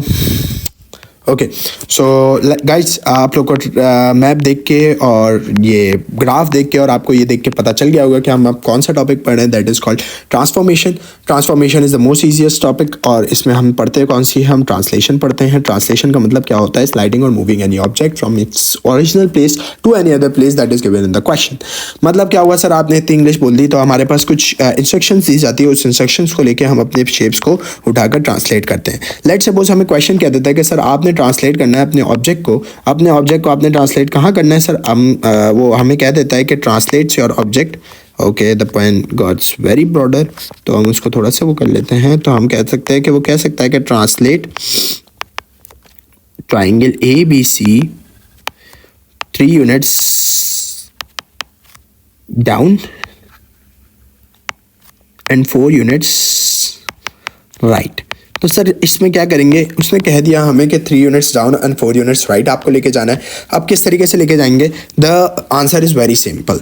अच्छा, मैंने आप लोग को 2 टेक्निक्स बताई है। आप लोग को एक टेक्निक तो मैंने ये बताई थी कि आप जो है वो एक शेप को ले जाए, एक उसको ले जाएं और आप क्या कर लें कि उसको ले जाने के बाद आप उसको पूरा उसी की मदद से पूरा एक ट्रायंगल बना दे तो आपको ईजी हो जाएगा, ठीक है। और दूसरी टेक्निक मैं अभी बता देता हूँ, और वैसे भी मैं क्लास में बता चुका हूँ, उसी टेक्निक से मैंने स्टार्ट करा था, डोंट हेजिटेट, कोई न्यू टेक्निक नहीं है। The technique is similar, very simple and very similar. कि हमारे पास अगर एक शेप है ए, तो उसको अगर हमें ट्रांसफॉर्म करना है तो ट्रांसफॉर्मेशन में हम क्या करते हैं कि उसको ए को भी ट्रांसफॉर्म कर देंगे, बी को भी ले जाएंगे, सी को भी ले जाएंगे, तीनों पॉइंट्स को जाएंगे, नहीं हमारे पास शेप बन जाएगा। दोनों अप्रोचेस से हम जाके देखते हैं हमारे पास कितना सिंपल आंसर आता है और कितना डिफिकल्ट होता है हमारे लिए। ठीक है, अब क्या कर रहे हैं हम कह रहे हैं कि हमारे पास ये बी है, पॉइंट बी, ठीक है। इस पॉइंट बी को हमने लेट सपोज ट्रांसलेट करना है, और ट्रांसलेट कैसे करना है, 3 units down and 4 units right. तो हम क्या करेंगे, 3 यूनिट्स डाउन जाएंगे, 1 2 3 यूनिट्स डाउन गए and 4 units to the right, 1 2 3 4। तो हमारे पास पॉइंट बी कहाँ आएगा, यहाँ पर आएगा। अच्छा, जो ये पॉइंट बनेगा ना, उस पॉइंट को हम क्या नाम देंगे, उस पॉइंट को हम नाम देंगे बी बार का। अब बी बार या बी प्राइम क्या होता है कि बी चेंज होके बी प्राइम में कैसे बनता है सर, जब ओरिजिनल शेप होता है, मतलब ओरिजिनल पॉइंट होता है, वो ट्रांसलेट होता है, वो चेंज होता है और वो क्या बन जाता है, ट्रांसलेटेड पॉइंट, जिसे हम कहते हैं बी बार, ठीक है। तो ये चीज़ आपने जहन में रखनी है कि जब आप अगर स्केलिंग रीड कर रहे हो तो आप बी बार से रीड नहीं करोगे, बी से बी बार तक रीड करोगे, ठीक है। तो ये हमारे पास एक पॉइंट आ गया। फिर ए से आपने रीड करना है कितना, 3 units right and 4 units, 3 units down and 4 units right, 1 2 3 units down and 1 2 3 4 units right. तो ये हमारे पास यहाँ पर ए पॉइंट आ रहा है, तो we can plot a single point over here, that is very simple. तो ये हमारे पास पॉइंट आ गया, that is name as A bar, ठीक है। अच्छा, अब ज़रा पॉइंट सी आप लोग प्लॉट करके खुद 1 मिनट वीडियो को पॉज करिएगा, पॉइंट सी प्लॉट करें और उसके बाद देखेंगे कहाँ आना चाहिए, 1 2 3 यूनिट्स डाउन एंड 1 2 3 4, तो 4 यूनिट्स राइट। ऐसा हो नहीं सकता, पॉइंट सी बनाना है तो गलत बना रहे सर, 1 2 3 एंड 1 2 3 4। तो यहाँ पर कोई पॉइंट सी आ रहा है, बिल्कुल सर यहीं पर आ रहा है। सब अपना अपना आंसर कंफर्म कर लेंगे और सी प्राइम का यहाँ पर प्लॉट कर देंगे। अब क्या करेंगे, सिंपल इज दैट, आप तीनों पॉइंट्स को क्या कर देंगे सर, आप ज्वाइन कर देंगे तीनों पॉइंट्स को, वेरी सिंपल वेरी इजी, ठीक है, नथिंग टू वरी, ठीक है। पॉइंट ए से लेके पॉइंट सी, ठीक है, एंड देन वापस पॉइंट ए टू सी। ये हमारे पास एक शेप हमने बना दी and that shape give us a very easy and very translated object that is called triangle A prime B prime C prime, okay, you can write it like this। अच्छा sir, कभी कभार सवाल में reading के लिए आ जाता है कि आपके पास ये दोनों शेप्स बने हुए होंगे और आपसे ये चीज़ वो मिटवा देगा। क्या करेगा कि आपके पास ये दोनों शेप्स बने हुए होंगे और वो आपके लिए एक टेक्निक वो कर देगा, आपके लिए थोड़ी सी मुश्किल कर देगा और आपको कह देगा कि वो आपने क्या करना है, आपने इस चीज़ को आइडेंटिफाई करके लिखना है। तो सर क्या करेंगे आप क्या करेंगे, इजी बट वेरी इजी, ठीक है। क्या करेंगे आप, सुकून से ये चीज़ों को मिटा देता हूँ पहले मैं, और अब सुकून से आप रीडिंग कर लेंगे अपने पॉइंट्स की। तो कैसे रीडिंग करूँगा सर मैं, अपने ए प्राइम को ए से रीड कर, अब क्या करोगे आप, हमेशा स्टार्ट ए से करोगे, ए प्राइम तक जाओगे। तो 1 2 3 यूनिट्स डाउन आए, 1, अच्छा पहले सर यूँ कर लेते हैं, 1 2 3 4 यूनिट्स राइट गया, 1 2 3 यूनिट्स डाउन आया तो ए प्राइम मिल गया। सी को देखते हैं सर, सी प्राइम से, सी को सी तक प्राइम तक देखेंगे तो 1 2 3 4 यूनिट्स राइट गया सर, 1 2 3 यूनिट्स डाउन गया। तो ये भी क्या हो गया sir, 4 units right and 3 units down. 2 points को चेक करने के बाद आप आराम से अपने उसको लिख सकते हो कि 4 यूनिट्स जो है मैं वो राइट जा रहा हूँ और 3 यूनिट्स क्या जा रहा हूँ, मैं डाउन जा रहा हूँ। तो ये आपके पास ट्रांसलेशन हो जाएगी, ठीक है। ट्रांसलेशन में यही कुछ था, इतना कुछ था नहीं, मैंने एक ही ग्राफ में आपको सारी चीज़ें समझा दी। अब ऑब्जेक्ट आता है, आपको ऑब्जेक्ट जैसा भी आता है आपको ड्रॉ करना है, ठीक है। ये हमारे पास हो गया ट्रांसफॉर्मेशन कंप्लीट, ठीक है। ये हमारे पास हो गया, ज्योमेट्री भी तकरीबन कंप्लीट हो गया। अच्छा, कंस्ट्रक्शन की बात रह गई सर, कंस्ट्रक्शन वाला जो है वो कैसे समझाएंगे आप। कंस्ट्रक्शन वाला मैं बेटा वैसे तो समझा नहीं सकता, but I will guide you in a way कि आपको थोड़ा सा वो मिल जाएगा, आपको क्या मिल जाएगा, आपको एक आइडिया मिल जाएगा कि आपने किस तरीके से कंस्ट्रक्शन करनी है। लेट सपोज आपके पास जब एस आते हैं, लेट सपोज हम क्या देते हैं SSS, construction of a triangle की बात कर रहे हैं ना, तो कंस्ट्रक्शन ऑफ अ ट्राइंगल की इसी में पूरी बात हो जाएगी, कंस्ट्रक्शन ऑफ अ ट्राइंगल, ठीक है। आप क्या कह रहे हैं सर, अगर आपके पास 3 साइड्स गिवन आती है, लेट सपोज ए बी आपके पास वही वाली एग्जाम्पल ले जो हमने क्लास में करी थी, ए बी बी सी और ए सी तीनों इक्वल है एक दूसरे के, मतलब 4 सेंटीमीटर है, तो ये भी 4 सेंटीमीटर है, ये भी 4 सेंटीमीटर है और ये भी 4 सेंटीमीटर है। Now let's not look on to the screen, just where your hand freeze and listen to me what I am saying very clearly. ठीक है, सबसे पहले आप क्या करोगे, कोई भी एक को बेस बना लोगे। लेट सपोज आपने क्या करा, सबसे पहले अपनी कोई भी एक को बेस आप लोगों ने अपने ज्योमेट्री टूल्स उठा लेना है और मेरे साथ एक बार कंस्ट्रक्शन करनी है, आप लोग को लिए इजी हो जाएगा। 4 सेंटीमीटर की आपने अपने स्केल पे लाइन खींच ली। लेट सपोज मेरा ये स्केल है, अब मैंने 4 सेंटीमीटर की लाइन ड्रॉ करनी है, तो मैं 0 से स्टार्ट करूंगा अपनी लाइन को एंड 4 सेंटीमीटर तक अपनी लाइन को ड्रॉ करूंगा।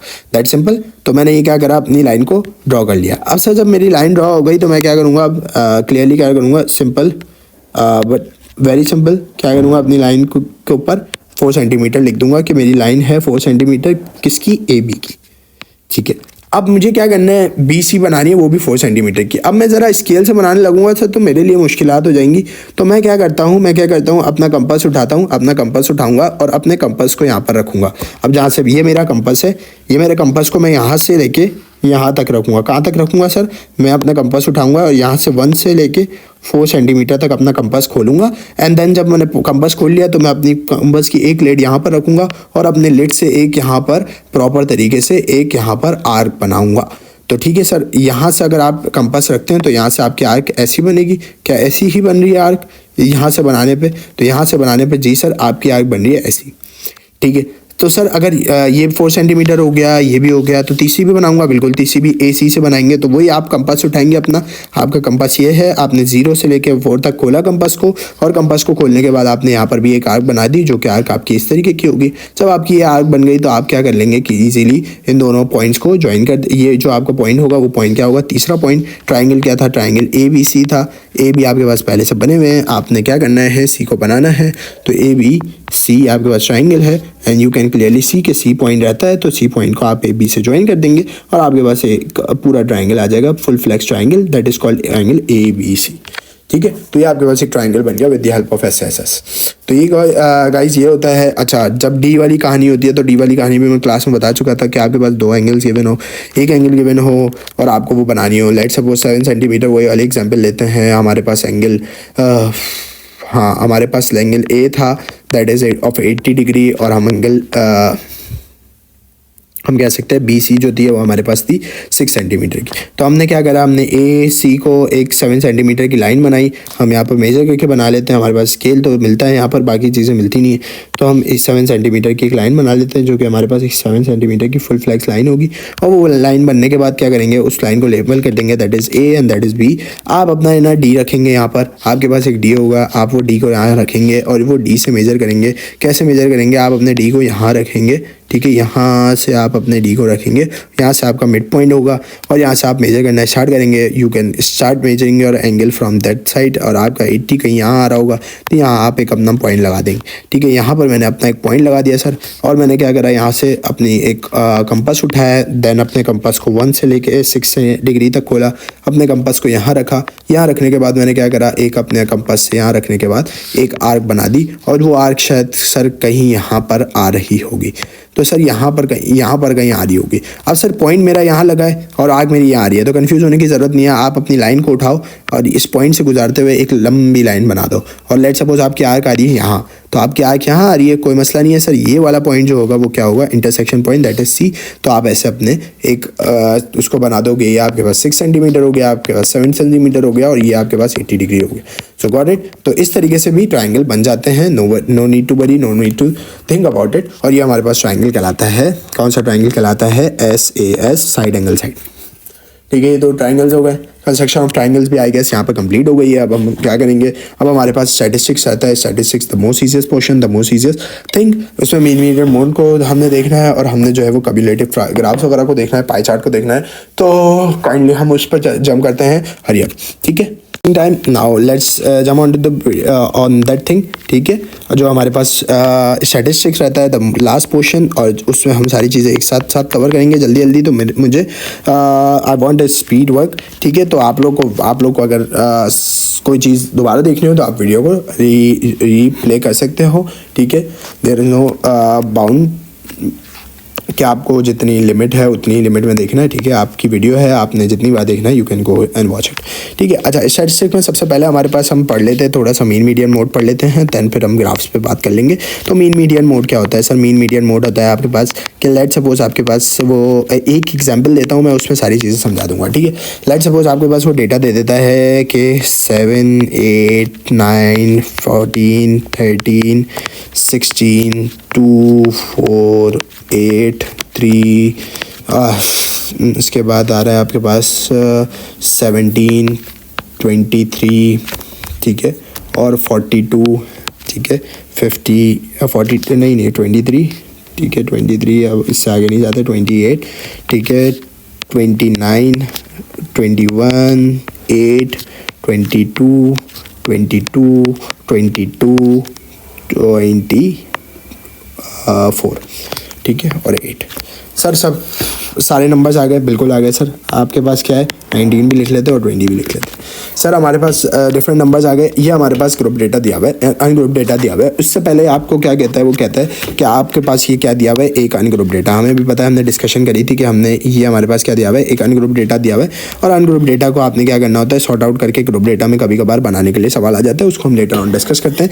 लेकिन अभी हमारे पास अनग्रुप डेटा दिया हुआ है, इससे हम 3 चीज़ें निकाल सकते हैं, 4 चीज़ें निकाल सकते हैं, मीन, मीडियन, मोड और रेंज। तो सर सबसे पहले क्या कर लें, मीन, मीडियन, मोड और रेंज निकाल लें, ठीक है। अच्छा, मीडियन का काम आप लोग खुद करेंगे, मैं मोड और मीन और रीजन वो बता, चलो निकाल देता हूँ, कोई मसला नहीं है, टेंशन नहीं लो, ठीक है। सबसे पहले हम देखते हैं मीन। मीन के लिए क्या करो, आप सारी वैल्यूज़ को क्या कर दो, ऐड कर दो। क्या करेंगे सर, सारी वैल्यूज़ को ऐड कर देंगे। किस तरीके से ऐड करेंगे, सबको 1 बाय 1 एक दूसरे में ऐड कर देंगे और टोटल नंबर ऑफ़ वैल्यूज़ कितनी है, वो 1, 2, 3, 4, 5, 6, 7, 8, 9, 10, 11, 12, 13, 14, 15, 16, 17, 18, 19, 20, 21, 22, 23 वैल्यूज़ है। सर कितनी ज़्यादा वैल्यूज़ है, सबको ऐड करेंगे। अब 1 मिनट में मैं ऐड करके आपको सम बता देता हूँ कितना आएगा सम।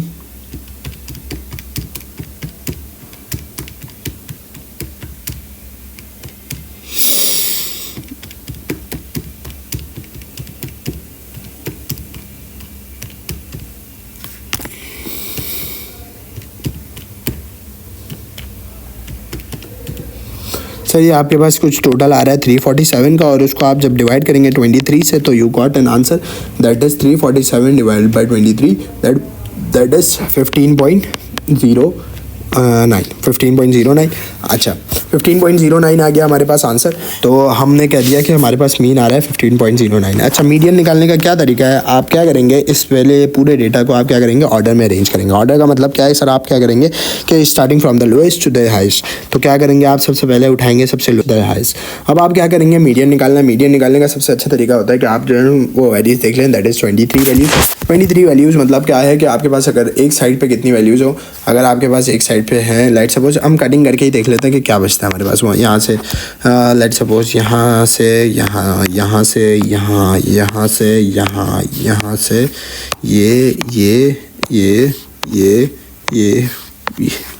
अच्छा, दैट्स ऑल दिस थिंग्स। हम इसको कट करते जाएंगे जब तक हमारे पास मिडिल मोस्ट वैल्यू नहीं मिल जाए, ठीक है। तो ये हमारे पास क्लियरली मिडिल मोस्ट वैल्यू मिल गई, दैट इज़ इक्वल टू 16, और ये हमारे पास क्या आ गया, मीडियन आ गया। सर अगर ऐसा होता है कि हमारे पास यहाँ पर 2 वैल्यूज़ बच जाती, तो 2 वैल्यूज़ बचती तो आप 16 + 17 को ऐड करते हैं। अगर आपके पास 2 वैल्यूज़ बच जाती तो यू गेट इट 16 + 17 को आप ऐड करते हैं, डिवाइड बाई 2 करते हैं, दैट गिव्स अस 16.5। और आपका मीडियन क्या होता है, नॉट 16, आपका मीडियन होता है 16.5, ठीक है। तो किसी ने भी हरकत करी तो उसको 0 मार्क्स मिलेंगे अगर उसने इस तरीके से करा। लेकिन अभी हमारे पास सिंपल है तो हम इसी तरीके से कर लेंगे, तो हमारे पास मीडियन आ गया, that is equal to 16। Mode क्या आएगा सर, मोड कैसे आएगा, मोड इजीली आएगा। मोड कैसे आएगा आपके पास, दैट्स सो सिंपल कि हमारे पास सबसे ज़्यादा मोस्ट फ्रीक्वेंटेड नंबर क्या है, हमारे पास 8 है। 8 4 बार आ रहा है सर, 22 भी तो आ रहा है, 22 3 बार आ रहा है। तो बेटा कौन सा मोस्ट फ्रीक्वेंटेड नंबर हुआ सर, हमारे पास मोस्ट फ्रीक्वेंटेड नंबर हुआ 8, तो हमारे पास मोड आ गया 8। सर रेंज क्या होगी, रेंज होगी आपके पास 29 - 2, क्योंकि starting from the highest to the lowest, तो 29 - 2 27 इज द रेंज। तो आपके पास चारों डिफरेंट आंसर्स आ गए। तो ये मीन मीडियन मोड की कहानी हो गई। अच्छा सर, मीन मीडियन मोड की कहानी हो गई। हमें बताएं कि अगर ये अनग्रुप डेटा आ जाए और हमें ग्रुप डेटा में फॉरवर्ड करना हो, अगर ये अनग्रुप डेटा लेट सपोज आ जाता है और हमें अनग्रुप डेटा में फॉरवर्ड करना हो, so we can forward it also in the group data. कैसे करेंगे सर, हम इसको इस तरीके से करेंगे कि हम इसको यहाँ पर कॉपी डाउन कर लेते हैं और हम इसको देख लेते हैं कि किस तरीके से वो कर सकते हैं। अच्छा, कभी कभार क्या होता है कि वो आपको बना के दे देते हैं, कभी कभार आपको बनाना होता है, तो आप किस तरीके से बनाएंगे सर, हमें अगर रेंजेस बनानी है तो हम क्या, पहली रेंज हमारे पास बन सकती है 1 से 10 तक की रेंज बन सकती है, टेबल बनाना हो हमें तो हम कह सकते हैं 1 से 10 तक की रेंज है। हम दूसरी रेंज कह सकते हैं कि 1 से क्या है 2 से आपके पास 2 से वो हो सकती है 1 से 10 तक की है, तो आप कह सकते हो दूसरी 11 से 20 तक की होगी, और लास्ट हमारे पास कह सकते हैं हम 21 से 30 तक की होगी, क्योंकि हमारा मैक्स नंबर 29 जा रहा है। तो अब आप काउंट आउट करोगे कि 1 से 10 तक कितने नंबर लाए कर रहे हैं बीच में, तो 1 से 10 तक कितने आ रहे हैं बेटा, एक 2 आ रहा है, एक 3 आ रहा है, एक 4 आ रहा है, 3 4, यहाँ पर देख लो, आपने अरेंज करा हुआ है ना डेटा, वहाँ पर देख लो 1 2 3 4 5 6 7 8 9, बस 9 नंबर आ रहे हैं 10 तक, फिर उसके बाद बड़ा आ रहा है 13, तो हम यहाँ पर लिखेंगे नहीं, तो हम यहाँ पर क्या टेबल है, यहाँ पर फ्रीक्वेंसी आ जाएगी, यहाँ पर हम क्या कर सकते हैं, हम टैली मार्क्स भी लगा सकते हैं, तो टैली मार्क्स की भी प्रैक्टिस हो जाएगी। ठीक है, अब क्या करेंगे हम कि फ्रीक्वेंसी क्या आएगी, हमारे पास 1 से 10 तक है, तो फ्रीक्वेंसी हम कह सकते हैं कि 1 से 10 तक कितनी फ्रीक्वेंसी आ जाएगी, हमारे पास 9 की फ्रीक्वेंसी आ जाएगी। और अगर टैली मार्क लगाने तो कैसे लगाओगे, 1 2 3 4 5 1 2 3 4, ठीक है, तो 4 5 और 4 कितने हो जाते हैं, हमारे पास 9 हो जाते हैं। ठीक है, क्लियर इनफ। ठीक है सर, दूसरा अगर हमें फाइंड आउट करना है, दूसरा किस तरीके से फाइंड आउट करोगे, आपको 10 से लेके 20 तक की रेंज देखनी है, मतलब 11 से 20, तो 1 2 3 4 5 6, ये 6 नंबर्स आ रहे हैं, 20 भी इंक्लूडेड होगा जी सर, 20 भी, क्योंकि यहाँ अगली रेंज 21 से स्टार्ट हुई, तो 20 भी इंक्लूडेड है। कितने नंबर्स आ गए थे, 1 2 3 4 5 6 1 2 3 4 5 6 नंबर्स आ गए, 6 नंबर सर हमारे पास यहाँ आ गए। अब 6 किस तरीके से प्रेजेंट करोगे, 1 2 3 4 5 एंड 6, ठीक है, तो ये हमारे पास 6 आ गए। टैली मार्क्स आपको बचपन में पढ़ा चुके हैं, हमें कोई इससे इतनी डिफिकल्टी नहीं है, क्लास में भी मैंने रिवाइज कराया था, तो आप लोग एक बार देख के कर सकते हैं। आपके बाकी कितने रह गए सर, 1 2 3 4 5 6 7 8 रह गए। अच्छा सर 8 आ गए, तो हमारे पास 8 आने चाहिए, 8 यहाँ पर आ गए, और 8 को किस तरीके से रिप्रेजेंट करें, 5 से 3, तो ये हमारे पास 8 आ गए। तो हम अगर ऐड करें 9 + 6 + 8, तो हमारे पास 23 आना चाहिए, और दैट इज गिविंग अस 23, जो कि टोटल फ्रीक्वेंसी कहलाएगी। टोटल फ्रीक्वेंसी का मतलब भी क्या है कि टोटल नंबर ऑफ स्टूडेंट जिन्होंने इतने मार्क्स अटेन करे, और यहाँ पे भी हमने टोटल 23 से डिवाइड करा था, तो हमारा आंसर भी रीचेक हो गया। हमने मीन के लिए भी सही कैलकुलेट करा, और हमारा टोटल फ्रीक्वेंसी, ये हमारा टेबल भी बिल्कुल सही बना। ये टेबल हो सकता है ग्राफ बनाने के लिए आ जाए कि आपको इस तरीके से ग्रुप डेटा में अरेंज करना हो, तो डोंट फॉरगेट, आप आराम से कर सकते हैं, डोंट हेजिटेट। ठीक है, कोई ऐसे रॉकेट साइंस है नहीं, और कहिएगा नहीं कि सर ने पढ़ाया नहीं था, तो सर ने बता दिया है कि इस तरीके से भी चीज़ें आ सकती हैं, क्योंकि इट्स मैथमेटिक्स, कि आपके पास कोई एक्सपेक्टेशंस नहीं होती किस तरीके से सवाल आ जाए। तो आप don't never ever go for that thing कि आप करें ही नहीं बिल्कुल भी। ठीक है, तो ये हमारे पास आ गई है सर। और क्या रह जाता है सर हमारे पास, last but not least, that is called pie chart. और स्टैटिस्टिकल ग्राफ्स में हमारे पास सबसे पहले आ जाते हैं पाई चार्ट, और हम जो है वो उसको स्टैटिस्टिकल ग्राफ्स की बात कर लेते हैं। अच्छा, स्टैटिस्टिकल ग्राफ्स का क्या होता है सर, हमारे पास कॉन्सेप्ट क्या होता है, very easy, very simple, nothing to worry. ठीक है, क्या आता है हमारे पास स्टैटिस्टिकल ग्राफ में, सबसे पहले हमारे पास आ जाता है लाइन ग्राफ। लाइन ग्राफ को असेंड कर लेते हैं। लाइन ग्राफ क्या होता है हमारे पास, line graph is very simple, कि आप क्या करेंगे, यहाँ पर मैं छोटा सा लाइन ग्राफ बना देता हूँ, कि आपके पास 2 लाइन्स होंगी। लेट सपोज ये हमारे पास पर्पल वाली लाइन एक है, ये हमारे पास दूसरी लाइन है। ठीक है, लेट्स सपोज ये हमारे पास दूसरी लाइन है। ठीक है, ये आपके पास लाइंस हो गई। आपके पास डिफरेंट पॉइंट्स आप कैलकुलेट करोगे। लेट्स सपोज आपका 1 पे 10 आ रहा है, ठीक है, 2 पे आपका 9 आ रहा है, ठीक है, और 3 पे आपका 11 आ रहा है, फिर आगे सो ऑन चलते जा रहे हैं, और 4 पे आपका 15 आ रहा है। तो आप क्या करेंगे, आप पॉइंट्स को लगाएंगे 9, ठीक है, 11 और 15। तो हम क्या करेंगे, एक स्केल की मदद से ज्वाइन करता हुआ लाइन ग्राफ बना देंगे। मगर स्केल के किसी ने भी अगर लाइन ग्राफ बनाया तो उसको फुल मार्क्स नहीं मिलेंगे, because scale is necessary in the process of line graphs. ठीक है, तो ये आपके पास लाइन ग्राफ की डायग्राम आ जाएगी, that is called line graph. ठीक है सर, फिर इसके बाद बार चार्ट आता है। बार चार्ट में क्या होता है आपके पास, bar chart is also very easy and very simple. Bar chart is the most easiest form. ठीक है, अच्छा क्या होता है सर, आपके पास अगर लेट्स सपोज कार ए दे रहा है, तो उसकी कितना चली है, कार बी कितना चली है, और कार सी कितना चली है, लेट्स सपोज। तो कार ए चलिए हमारे पास 25 किलोमीटर, कार भी हमारे पास चलिए 50 किलोमीटर, और कार सी हमारे पास चलिए 14 किलोमीटर। तो हम क्या करेंगे, कार ए की फ्रीक्वेंसी बनाएंगे 25 तक, कार बी की हमारे पास बनाएंगे 50 तक। अच्छा सर, सब बच्चों का दिमाग में ये सवाल आ रहा होगा, ये इन्फॉर्मेशन कहाँ से मिली? इन्फॉर्मेशन मेरे पास सेल्फ जनरेटेड है, मतलब आप लोग को इस सवाल में मिलेगी। जो इन्फॉर्मेशन मैं खुद से बना रहा हूँ वो आप लोग गौर से समझ जाइएगा कि आप लोग को क्या होगा, वो आप लोग को सवाल में सुकून से मिल जाएगी। तो don't hesitate for that information कि सर ये इन्फॉर्मेशन कहाँ से आई। तो आपको सवाल में ये सब गिवन मिलेगा, और आपने एक बार चार्ट बना रहा होगा, और वो बार चार्ट किस तरीके से बनेगा, वो बार चार्ट इस तरीके से बनेगा जो मैंने बता दिया आप लोग को फॉर्मेट। ठीक है, तो ये हमारे पास क्या कहलाता है, ये हमारे पास कहलाता है बार चार्ट। ठीक है, अब अब यहाँ पर वही होने की ज़रूरत नहीं है, बार चार्ट हो गया हमारे पास, सर लाइन ग्राफ हो गया, और तीसरी चीज़ आ जाती है last but not least, that is called pie chart. Pie chart is the most important, most frequent question asked by the examiner. Pie chart में क्या होता है सर, हमारे पास पाई चार्ट में गौर से देखिएगा, पाई चार्ट के बारे में मैं एक ही सवाल में सारी चीज़ें कर दूंगा, तो गौर से देखिएगा, इसी में शायद सबको सारी क्वेरीज क्लियर हो जाए. जिसकी जो क्वेरी है वो इसमें देख लें, और लेट सपोज अगर कोई अगर ट्राई करना चाह रहा है तो इस क्वेश्चन को पहले वीडियो पॉज करके ट्राई कर ले. मैं एक क्वेश्चन खुद सेल्फ जनरेटेड क्वेश्चन है. सेल्फ जनरेटेड क्वेश्चन का मतलब ये है कि आपके पास एक मार्क्स है, दूसरा आपके पास एंगल्स बता रहे हैं, आपने स्टूडेंट्स के मार्क्स है, दूसरे एंगल्स हैं और सब्जेक्ट्स हैं आपके पास. ठीक है, ये एंगल्स हैं और ये सब्जेक्ट मार्क्स है. दो टेबल में दो चीज़ें गिवन हैं. टोटल मार्क्स आपको पता है कि सारे सब्जेक्ट्स के मिला के आपके पास लेट सपोज होते हैं कि स्टूडेंट्स के मार्क्स की बात कर रहे हैं ना, तो स्टूडेंट्स के टोटल मार्क्स होते हैं आपके पास आपके पास बनते हैं 250. हाँ 250, एक मिनट, लेट सपोज सॉरी, हाँ 250 आपके पास टोटल मार्क्स बनते हैं. So if I am going to erase it, तो हम कह सकते हैं कि 250 टोटल मार्क्स बनते हैं. और एंगल आपको पता है, एंगल का टोटल कितना होता है, 360 होता है. अगर आपके पास अगर ये दिया हुआ है सर, और लेट सपोज आपके पास एंगल भी दिए हुए हैं, एंगल्स दिए हुए हैं 130, 128, ठीक है, 100 सब नीचे आ जाते हैं तो 88, ठीक है. तो आपके पास तीन एंगल्स आ गए हैं, 130, 128, 88. तो अब आपके पास बच गए हैं, आपके पास एक एंगल और बच सकता है. आप एंगल ले लें अपने पास, कितने का एंगल बच जाएगा, 300 माइनस 360 माइनस 14 का एंगल बच जाएगा. तो ये आपके पास सम आ गया, that is called.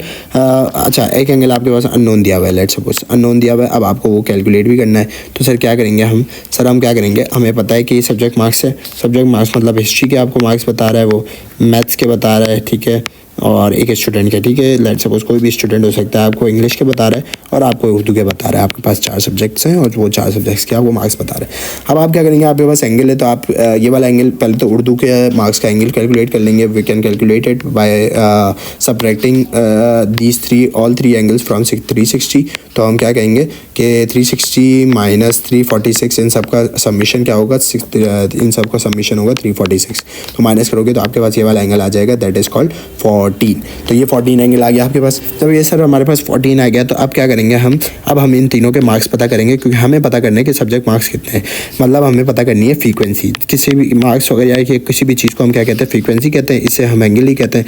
To find frequency find out करने के लिए आप क्या करते हैं, आपको पता है एक फार्मूला लगाते हैं. फ्रीक्वेंसी का फार्मूला क्या होता है, फ्रीक्वेंसी का फार्मूला होता है कि आप तो ऑब्जर्व मतलब आप कह सकते हो portions angle divide by total angle, that is 360 multiply by total frequency. ठीक है, ये आपके पास किसके लिए होता है, ये आपके पास एक पर्टिकुलर फ्रीक्वेंसी निकालने का फॉर्मूला होता है. ठीक है, और आपके पास एंगल का फॉर्मूला भी मैं लिख देता हूँ, don't worry, don't go anywhere. Angle का फॉर्मूला क्या कहता है कि एंगल फाइंड आउट करना हो तो आप पोर्शंस फ्रीक्वेंसी लिखते हैं, portions frequency divide by 360 divide by total frequency and multiply by 360. तो ये आपके पास आंसर आ जाता है. सर अगर हमारे पास ये चीज़ें गिवन हुए तो आप क्या कर सकते हैं, आप पोर्शन एंगल का मतलब क्या है कि पोर्शन एंगल क्या है, आपके पास पहला एंगल क्या है, पोर्शन क्या 130 है और टोटल एंगल आपके पास 360 है जो कि डिवाइड होगा, और टोटल फ्रीक्वेंसी कितनी दी हुई है, टोटल बच्चों के मार्क्स दिए हुए 250.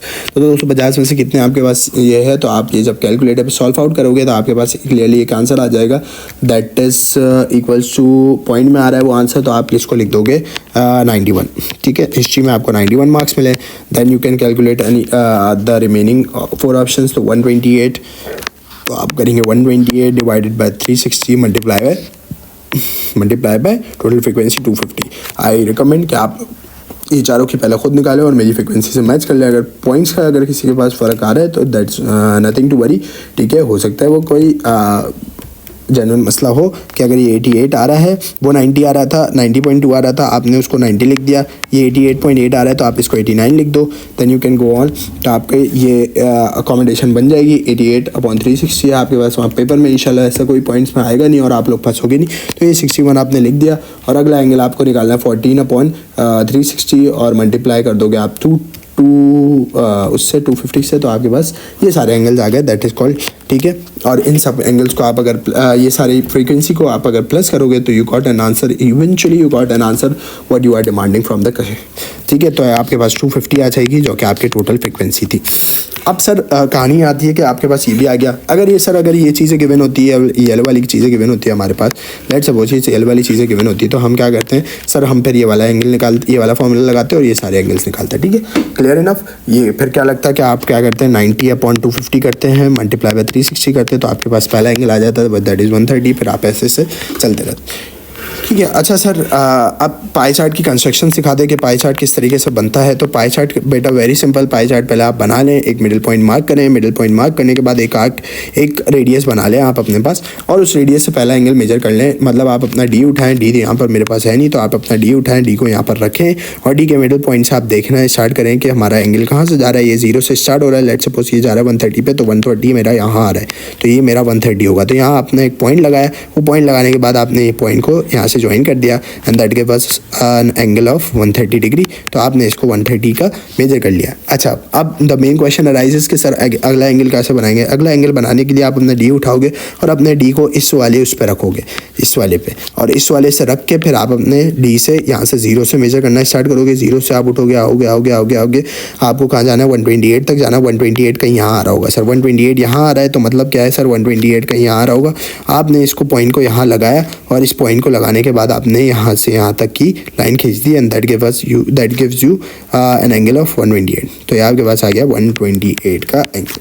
ठीक है, अब सर अगला एंगल अगर मुझे बनाना है तो मैं अपने डी को कहाँ रखूँगा सर, मैं अपने डी को अब इस लाइन पे रखूँगा और इस लाइन से देखूँगा, यहाँ से 0 स्टार्ट करूँगा और 0 से 88 तक जाऊँगा। 88 मेरा कहीं यहाँ आ रहा होगा और यहाँ पर मैं एक पॉइंट बना दूँगा और उस पॉइंट को क्या कर दूँगा अपने सर्कल से ज्वाइन कर दूँगा। तो मैं इस तरीके से इस पॉइंट को सर्कल से ज्वाइन कर देता हूँ सर। तो ये मेरे पास आ गया वो पूरा ये एंगल, दैट इज़ कॉल्ड 88। ठीक है, और ये हमारे पास रिमेनिंग एंगल और आखिरी एंगल हमारे पास पता है क्या बच रहा है 14। अच्छा, सिर्फ यहाँ पर काम नहीं ख़त्म होता है। आपने पाई चार्ट जब बनाते हो तो आप उसको नंबर से भी, नाम से भी रिप्रेजेंट करते हो। ये हिस्ट्री के मार्क्स है सबसे ज़्यादा। ठीक है, फिर आपके पास है मैथ्स के मार्क्स जो कि इससे थोड़े से कम है। ठीक है, और फिर आपके पास इंग्लिश है, देन यू हैव उर्दू। तो उर्दू में सबसे कम आए, लेकिन खैर ठीक है। तो ये हमारे पास हो जाते हैं, पाई चार्ट की कंस्ट्रक्शन भी आ गई, पाई चार्ट की कैलकुलेशन भी आ गई, all this things lie in this circle. अच्छा सर, सर्कल से मुझे याद आया कि सर्कल मैंने शायद अपने टॉपिक में रिवाइज कराना भूल गया था, तो मैं यहाँ पर रिवाइज करा देता हूँ। एक सर्कल है, उस सर्कल में सारी प्रॉपर्टीज़ बता देता हूँ कि सर्कल में क्या क्या चीज़ें होती थी। आई गेस किसी स्टूडेंट ने मुझसे डिमांड भी करी थी कि सर्कल सर एक बार रिवाइज करा दे, तो यहाँ पर रिवाइज हो गया बेटा।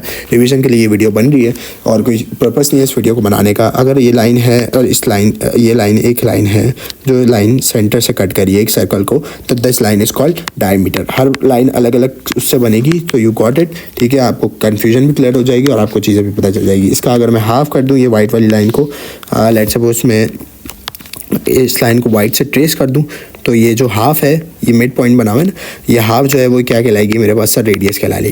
तो सर ये हो गया हमारे पास सर। अच्छा सर, तो अगर दो रेडियस बने हुए हो और दो रेडियस क्या ये भी रेडियस हो गया? बिल्कुल बेटा, ये भी रेडियस होगी क्योंकि ये सर्कल के सेंटर से जा रही है और कहाँ पे टच कर रही है, सरकमफेरेंस के एज पे टच कर रही है। तो this line is also called radius for me. ठीक है, तो सर ये भी रेडियस है। अगर कोई भी पोर्शन जो दो रेडियस से बाउंड हो और एक किससे बाउंड हो, एक आर्क से बाउंड हो।